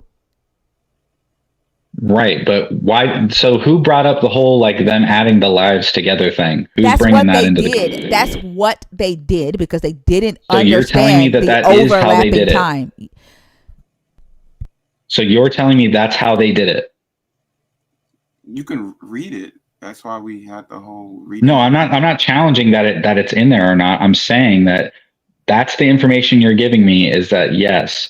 The way they calculated the years wasn't based off of just straight up years. It was based off of adding lifetimes together. I've said this like a dozen times. Like I'm every time I say it, you say that I'm wrong about it. And then you re-explain it. You are literally saying lifetime years versus years. They're like literally they are the same. A lifetime, right? Somebody's entire lifetime. If they're 40 years old, their lifetime is 40, right? If you want to say that they're 40 years old and just say years, it's 40 years. Like you're not saying anything different. Right, and the but fact if you that have keep two asking lives, that. Yeah, but what you're saying is that there's all these people whose lives are being added together, and it wouldn't make sense because they'd have to be like 5 years old or whatever for it to make sense. And what I'm asking is, okay, so when they're doing the math on it and they're saying, okay, here's how many years, are they adding their lives collectively? And you're like, yes, they are. And that's what I've been asking. Are they adding the years collectively? I've said that many, many times. We've talked about so I'm asking, where does it separate from them doing that? We've talked about the overlapping time from father to son. I don't know how many times. Like I've so gone when does over it change? When does that change? What do you mean? When does it change? Well, so you're saying that they were there for so many years and then they switched to using actual years. I never said that. What? Like they're taking like they said, okay, they were here for this much time. Moses and his family, 430 years. Yeah, he's doing you take all their lifetimes, you add them together, it's 430 years. This is why I would never be a Christian. Like, this is why they can't see what Abraham did as immoral. Like, because this right here. I'm not lying to you. I'm literally, we've been saying the same thing back and forth like 5 times. And every time I try to get confirmation on it to understand where you're going with this, you're re-explaining it and telling me I'm wrong. The problem is me when there's 315 people in the room and more than half of them, right, are frustrated with you and think that you are being intentionally You guys obtuse. can be frustrated, but what is the point? What is the point? So they have obtuse. 430 years. And it's added together. What's the point? I tried like to they're get saying to the it's point. 430 I years. tried to what get is to the point? I already explained to you that the overlapping time, right, subtracting that, puts them in Egypt roughly about 210 to 259 years. The issue is in 1 Kings 6:1, when it throws the entire timeline of events off. And then in 1 Kings 6:1, it says, in the 400th 180th year after the Israelites came out of the land of Egypt, and the 4th year of Solomon's reign over Israel, and the Mount of Ziv, which is the 2nd month, he began to build the house of the Lord. All right. But it throws the chronology off because they were, by the math in Exodus 6, they would have only been in Egypt 210 years. So that would push it up. Okay, so you're saying that in Kings, they didn't account for that discrepancy in the timeline? No. Okay. My question is, where exactly are you going with that? It's just that the timeline's wrong, like they just got the time all wrong? Literally, we were talking about validating the stories in this book. You don't like using... Right, but that's... You don't, but you're saying... hold on, I'm talking right now. You don't like using archaeological data. You don't like using other historical records, right? So we used your book, right? Just your book alone to show why you should authenticate or not authenticate, validate the stories in this book, right? This alone throws off the timeline of the book. So the things that they say happened at a specific time could not have happened, right? Because a nation didn't exist at that time, right? Or a people group did not exist at that time, right? Or some, like, for example, some of the Solomon's what's been attributed to Solomon building, actually archaeology shows that it was the sites were actually built by the Amorite dynasty, by King Omri and Ahab and them up in the north. It throws the chronology off. That the chronology of the years is not accurate. Correct. For a lot of it. But you also say that none of that stuff happened anyway. I didn't say none of it happened. I said they were not in Egypt as slaves. Like, stop putting words in my mouth. I also told you that there are some historical accuracies regarding to the Israelite as a people. Like, don't put words in my mouth. So if none of the Egypt stuff happened, like you said a dozen times, they were never in Egypt, and you're also saying that the timeline is wrong, I'm like, for other things in the Bible, for other stories in the Bible, for example, the building of Solomon's temple. I'm showing you how this type of inaccuracy can also, or has also, affected other parts of the book, other stories in the book that make other historical claims. So when you're saying that they couldn't have been there during a certain time, when you talk about archaeology, but then you're also saying that there's discrepancies in how they're doing the time in the Bible, are you accounting for that also, or no? What? The evidence. When you look at archaeology and you say, oh, the Bible says that they went through here at this time, but then you're also saying, well, they did the time differently. Are we using both of those time sets where it's like you're saying that the time is being calculated wrong in our understanding of it? Like, oh, this timeline is wrong. It actually pushes it back to this date. Are you saying that there's no archaeology supporting those events either, and that those didn't happen, or that some of them did and some of them didn't? You see what I'm saying? Do you see what I'm getting at with the question? I think I was very clear when I said that because of the timeline, like right. It places them during the late Bronze Age in Egypt. It places the Exodus during the late Bronze Age. It places which timeline? What? Which timeline? The one where they're accurate, like the one where they're inaccurately saying it based on them adding their lives together, or the one that you deduced? Why would the one that I deduced? Why would they be writing based on my calculations? Well, no, I'm saying, like, if we're saying, okay, this is how many years because of their age, and you're like saying 200 something years is the more accurate representation. What I'm saying is are you doing it based off of both of those factors, or what? Like, neither of them are accountable, or what? Sorry, I can't. I'm just not interested anymore. I'm sorry. Well, you're saying that like the timeline's being pushed back. So I'm asking. I think I was very clear, right, about how having a inaccuracy about a timeline, right? And a story being written based off of that timeline can throw everything else off if the original timeline is incorrect. I don't think any extra questions are needed from that, and I feel like you're doing this on purpose to kind of like fry my brain.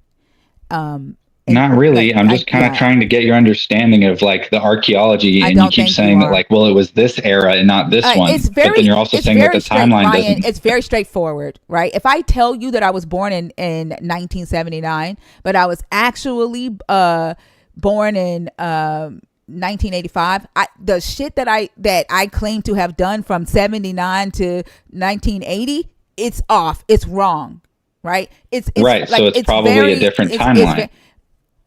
Well, then then that's the question, Ryan. Have you found a different timeline? The question is, have that you was what validated? I was asking you. No, there's not. The question is, have you validated? Have you done the work? I'm going to be honest with you and say that no, I haven't like looked into this like timeline thing that you brought up. I have like that you say is in there. I haven't looked at it like that, and I appreciate you bringing it to my attention.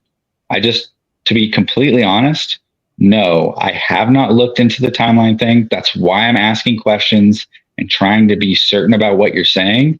I'm sorry that this is frustrating you guys in the chat, but when you guys are telling me that like things are calculated a certain type of way, I'm trying to see like, okay, is that a valid way of looking at the history of it to see if it's there so that I can do my research? Like, should I look for 400 years in the past? Should I look for 200 years in the past? When do the timelines match up? When don't they? Like, I'm kind of trying to like get information, and I keep getting met with like this whole, like, I don't know what to call it. Like, I don't know if y'all just think I'm stupid, but like, I don't know. I'm just kind of like trying to. I think you're being disingenuous. That's what I think. And like I told you, when I am being gaslit, right? When the word salad starts happening, the deflection starts happening, it feels like abuse. And I'm not. Feels like abuse. I'm not. Now who's playing the victim? I don't take. All right, like I told y'all from the very beginning, when y'all hopped in my video room, I gave y'all the rules. I told you I do not take lightly to being gaslit. I told you that. It feels like abuse. I don't know what you mean by that. I know that you beginning. probably just are frustrated with the way that I don't understand where you're going with the topics. Like that whole shit that you pulled with the magical. Like don't like dig in even further with that shit. Like just don't. But I told y'all from the very beginning what you were getting into. The conversation will stay civil as long as you don't try to mindfuck me. Like I don't like that. It does not feel good. It feels abusive.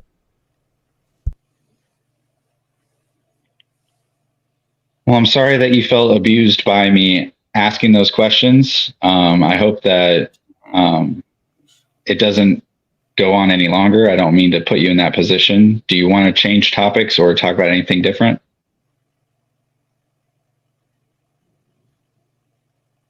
I don't think that you're going to be honest. Like everything that we've talked about tonight, right? You've introduced concepts that and kind of like loaded the conversation with irrelevant questions, right? With running from the point or trying to like just drag out a point. You know what I'm saying? Like there's no reason why it should have taken us this long to talk about how long you've been on the earth at the same time as your mom. Like this was just ridiculous. And it was almost as ridiculous as the guy that got on my stage and said that your God could make a 1-year-old a father in order to reconcile this discrepancy. But I will say that you didn't get quite that ridiculous.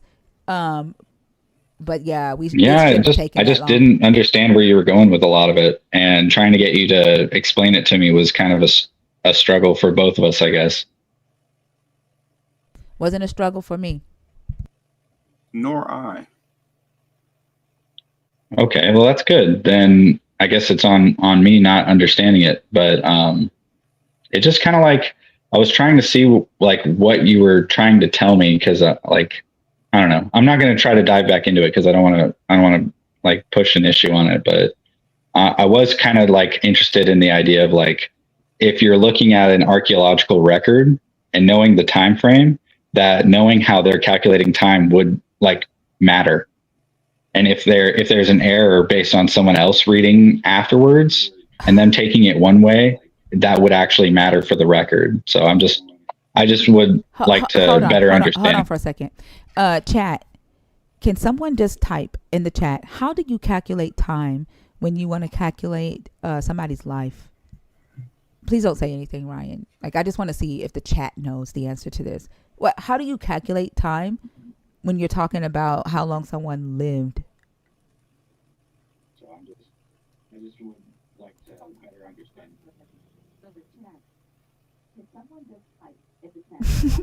Also, I ain't saying to nothing. be fair, we discussed it like a dozen times that they were adding lifetimes together, which was the point. Like if they add lifetimes together, then you're going to have to back work that, like you explained, if they do it that way. So the timelines would be different because of how they're calculating. You're asking me when you go to archaeological data, how are they calculating time? No. What I'm saying is when they go back to search a record, like if they go back 1,000 years and they're digging in the dirt for something 1,000 years old, it's going to affect the timeline of things happening, what they're going to find. They're like, going by the Bible. Not because of their timeline. They're going by what the Bible says. A lot of these stories are written during the late Bronze Age, right? The claim, right. And if they're going, hold on. The claim, right, is the late Bronze Age. So they dig in the late Bronze Age, right? And they come up short. Even with that, sometimes they go back 100 or 200 years and then they come up short, right? They may go forward a couple of years and then they'll say, oh, this actually took place at this time, but the author placed it in this timeline to serve such and such purpose. Right. That's kind of what I was getting at. Like, that's kind of what I'm getting at is that the timelines aren't adding up. So it's like relevant information. That's literally common sense.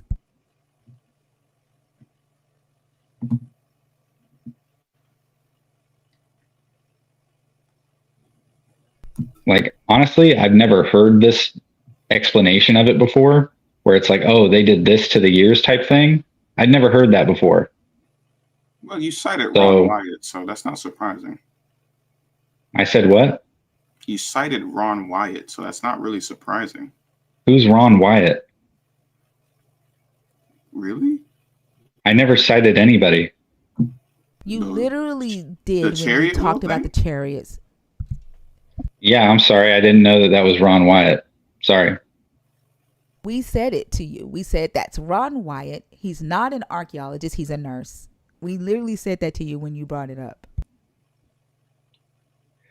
Well, to be perfectly honest, I didn't look up who did it. And when you guys said that, it's like not really information that I'm taking into myself, like saying, oh yeah, this is who this is. Like, to be fair, I don't know that.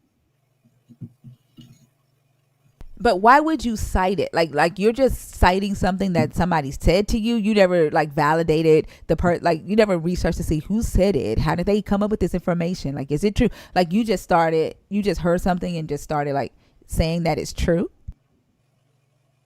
I mean, I guess you can definitely say that. Like, I might have just absorbed the information kind of like quicker than I should have, and like looking into it, because I guess that's kind of like how media has an effect on me in that way. Like I just kind of consumed the media on it.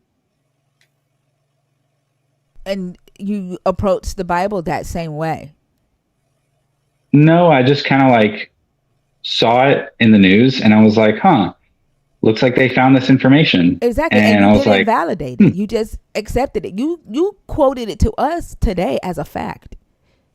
You didn't quote it as an opinion. Yeah, you took it as fact. No, I didn't say that I thought it was an opinion. I did think it was a fact. Exactly. And thought it was a relevant fact. And you approached the Bible the same way. In what way? You just take its word for it. No, you know what? Like having to explain things to Christians, having to like break down the fucking sandwich is ridiculous. Like you see a sandwich, right? And you know that it's a sandwich and you take a bite of the sandwich. Sentences, right? with Christians, like you literally have to break it down. Like, Bread, hey, this is the meat, tomato, this is cheese. the top bread, this is the bottom bread, here's the cheese. Like, and then you want to eat each piece, right, by itself, when it's just a sandwich. So am I like not showing enough skepticism, or like you're saying I'm just accepting information and here I am like being skeptical? It's like contradicting your whole statement about what I'm doing. Like I'm not just taking in information. Because you're not being skeptical about the claims in the Bible or the claims that you use to justify your belief that the claims in the Bible are true. She didn't say you are not. I think it's fair. I think it's fair to say that I haven't looked too deeply into trying to verify information that I've accepted. Examining the claims of the Bible. I think that it's fair to say that I haven't examined the things that I accepted as true. I think I do want to go back in and look a little bit deeper into those things and see what kind of archaeology and information exists that's there, because it's not like there's like, I don't know if you guys ever do this, but like, do you guys ever get like lots of information about a topic and then you don't look into all of it because you've had so much of it that you're just kind of like sitting in your brain and then like you don't really examine it well enough? No, I'm not going to state something as a fact that I haven't checked myself. And then if I'm not sure, right, if I don't trust the source or trust the information, I'll say, well, this is what such and such said. And I do that anyway, even with, right, the archaeological evidence that, the archaeological studies, right, that I read. But no, I don't. So you don't like take information that you've heard on the news and then like not look too deeply into it? News.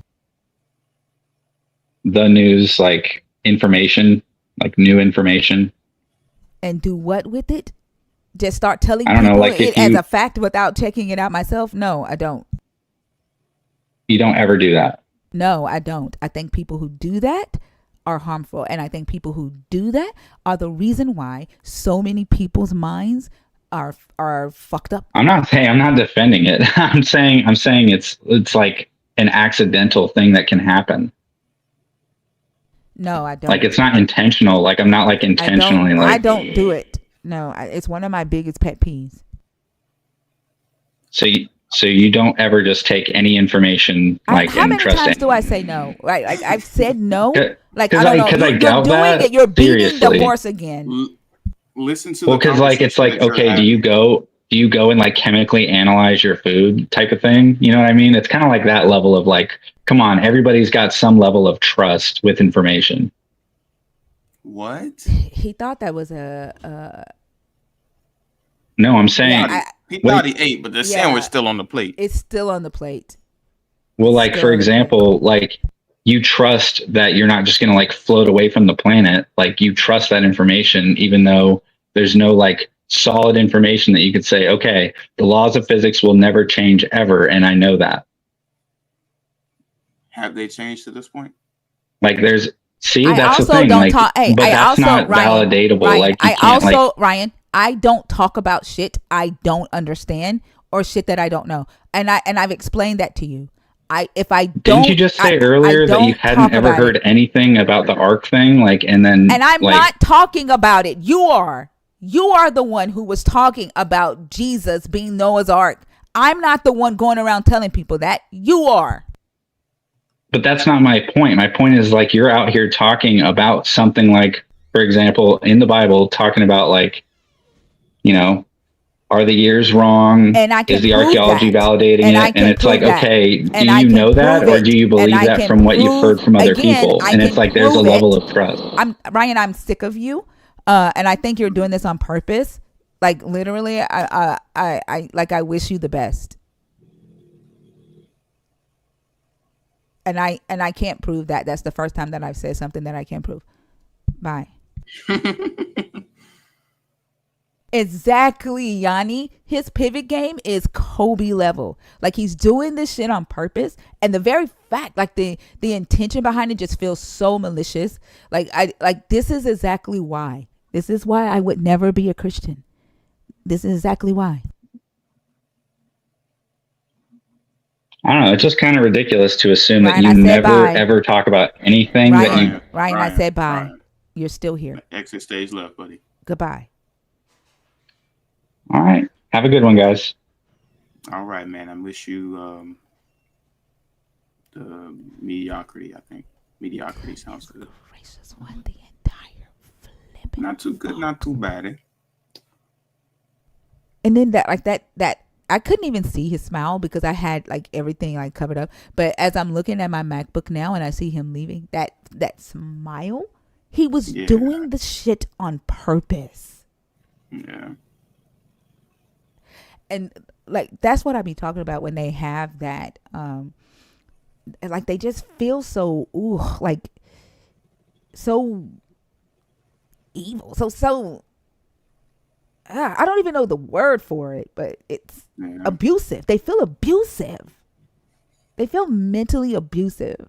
And then like they know they're doing it. That's the crazy thing. Like they know they're doing it, and then when they see that it's getting under your skin, they dig in deeper. Dig in. Yeah. While at the same time talking about trying to, preach a Jesus that is of peace and love. There's no fucking way anybody has any peace around that. I haven't gone to school in a good 8 years. It's been a while. If you asked me to get a piece of paper and a pen real quick, I'd have one in 20 seconds. I have pens in my car. I have pens in my house. I have paper.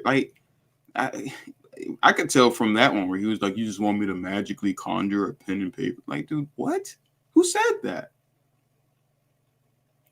Are you saying they calculated it by lifetime years or real time years? What the fuck does that mean? That's Christian logic. Redonkulous. Yeah. But should we go to TikTok? I'm excited. But are all the features back? Let me see if I can even open TikTok Live Studio, because that might not be back, and that'd be a problem. I tried to that would be a problem. I tried to go live to see like if it was working when Max said it, and I was just like, oh. Oh, it didn't let you go live? Suspended. Yeah, I'm suspended. Oh, I forgot you suspended, yeah. TikTok didn't forget. Well, that means that they restored everything back the way it was. Let me see if it lets me do TikTok Live Studio. It'll be TikTok Live Studio. That's the last thing that they bring up. Live is working. They said it's back now, Dilly. Yeah, I've seen some lives going. Oh, all options are back?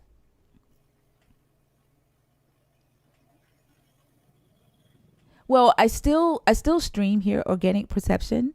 I just don't do it through OBS. I do it through TikTok Studio. So, like, if I go live on TikTok, I'll be back on YouTube. No, it's still not. Studio's not available. Oh, what? Yeah, Studio's still not available. Yeah, it doesn't work. It doesn't work for me yet. Damn, I guess you got to do it on the phone, because there are people that are like live right now. Yeah, they have like millions of lines of code, so it's going to take a while for everything to come back online the way that it did.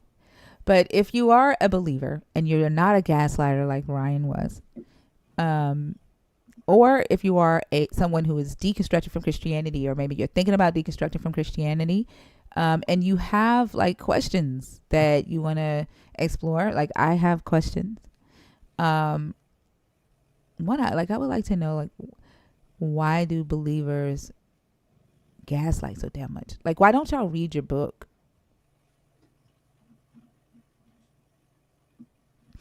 Why don't you have to read the book, if that makes sense? But yeah, so if you are a believer, if you are deconstructing, or if you are an atheist or a nerd, you want to hop in the Discord, or why are you back? Why are you back? Why are you back? I just went to look up the information real quick, and I was just going to ask about the chariot wheel thing from you real quick. Ryan. Just because I was looking into it. Ryan. That's a no, Ryan. Get out of my room. All right. Well, I just want to say that I saw some information that it Ryan, had the That's quarrel. this is that's a like I'm no, crossing a wondering. Ryan. That's a boundary, no, bro. Ryan. That's a no, Ryan. This There's a is word. There's a word for men that don't take no for an answer. You know that, right? Okay, well, you guys are out there still saying my name out there, and I'm not allowed to come talk to you. Correct. is this how Goodbye. Jesus act?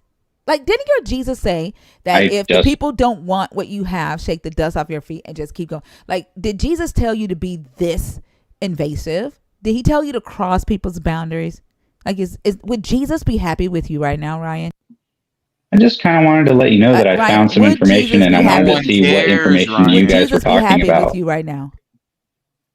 I don't see any reason why you wouldn't be happy with me. I So mean, then I go in just let peace. the world Goodbye, see Ryan. how Christians, like. Like you guys can be upset because I asked a No, question I'm all you upset want. because you're crossing my boundary. I've told you to leave my stage. You came back, and I said, And Ryan, asked a and I question. said, Ryan, leave. No, also said leave, and you're still here. Just You are wanted to not ask a entitled. question. You are Leave. not Sorry that I entitled to the offended space. you. You are Leave. not All right. entitled to the Leave. space. You are not entitled to our All time. right. Goodbye. Okay. All right. Have a good one, guys. Relax. Have a mediocre one. Actually, I'm gonna downgrade it. Have a bad one. Fuck you. What the fuck?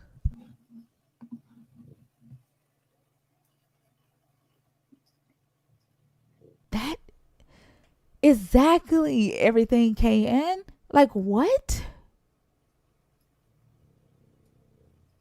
What the fuck? I spent 2.5 seconds researching something that I think that I'm probably going to be on the same level of knowledge as you guys. And get the fuck out of here, dude. What? Thank you. Hey, you. And then did he lie and say he was in the bed? And I just looked at his camera like, this is my first time like Oh, he looking. wasn't. No. Yeah, he's Yeah, sitting no, straight up, fully dressed, lights on. Like, he just lied. walking around. Yeah, yeah. I was watching the whole time when you said in bed. I was just like, does she know that he's not in bed? Or because I couldn't see it. because Like, he didn't say nothing. Yeah, no, but he didn't say nothing, and he's clearly like up and like he was up and walking around and shit. that is insane. The links to join are in the description, the YouTube description. You got two lovely options. That was crazy. I'm gonna have to do some heavy editing on this one. We spent the first like hour and a half with technical difficulties. Yeah, nah. I showed up at midnight and I was all pumped, and I was just like, And then you typed and said, we're gonna get going. I was like, oh. Somebody said I'm not on the live that was scheduled. Like when I hit go live, it created a whole new live. Like, it's not the one that was scheduled, which is weird. From your YouTube page? I don't know about that actually, because I was on my phone and then I closed the app and came back later. So I don't know. Is this my son's? What the fuck? So, do we have any callers?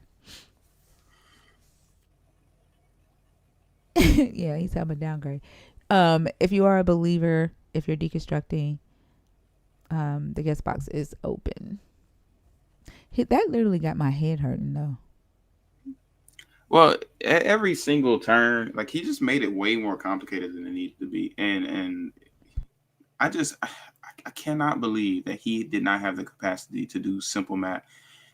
Granted, those are 2 or 3 triple-digit numbers and like a double-digit number, but you can do that shit in your head. Come on, man! Like, to sit here and just be like, "Well, I'm just gonna have to take your word for it," but then ask questions at every turn. Like, just write the shit down and do the math. Why do we have to make this complicated? Oh, so you think I think he was trying to get at like, oh shit, maybe archaeologists were looking at the wrong time period in the strata, and that's what the problem is. The information's there, it's just in the wrong time period because the Bible lied about the time. Like, you're not like that don't you know what I mean? Like, how does that make sense? Flute, don't tell us what to do. Like, you don't run anything. I'll cry if I damn well please. Can the chat wants Ryan gone, so if a mod can get Ryan out of here, that'd be great. Pack him up. Sound Off Spirit said he should start his own live called Unthinker. That's really funny. Oh, let me read super chats. Let me see. How do I do that? Let's see. Okay, I gotta figure out how to do it.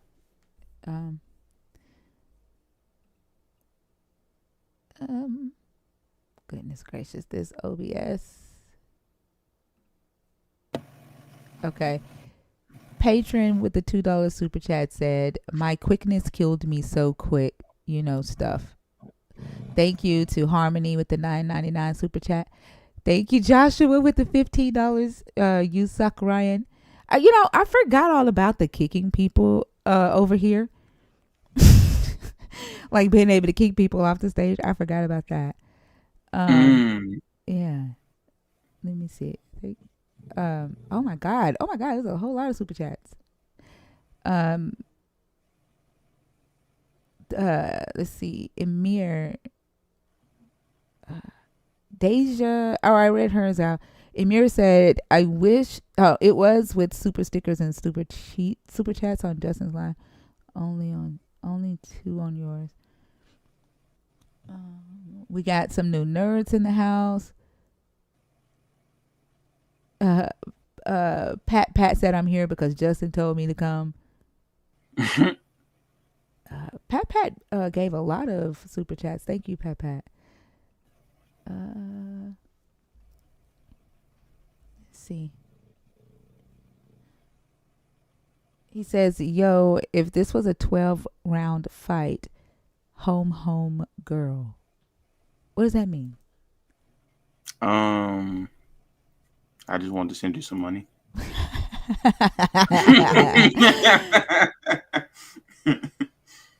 Home girl, you got to start early, win early round. Taking too long to beat this stuff. Justin, you might need to make an appearance, son. Oh, he was saying that I was losing the argument. My bad, chat. I noticed that she's a sneaky killer. Oh, that's what he was saying. Like, oh, okay, I get it now. Deja, make kitchen. Did you send me $49 twice? W Deja. Yes, W Deja. I don't know what lick she hit, but I need to get on whatever you get on for real. I know. Pat says, I just wanna say I was wrong, girl. You strong. He said, "You a beast on your own accord. Keep going." My impatience costs credibility. I'm signed up. Thank you, Pat. You are a tremendous time. You are a tremendous long time killer. Harmony, thank you. Okay, I think that's all of the super chats. So, all right, y'all. I don't know if we're gonna get anybody else to come up.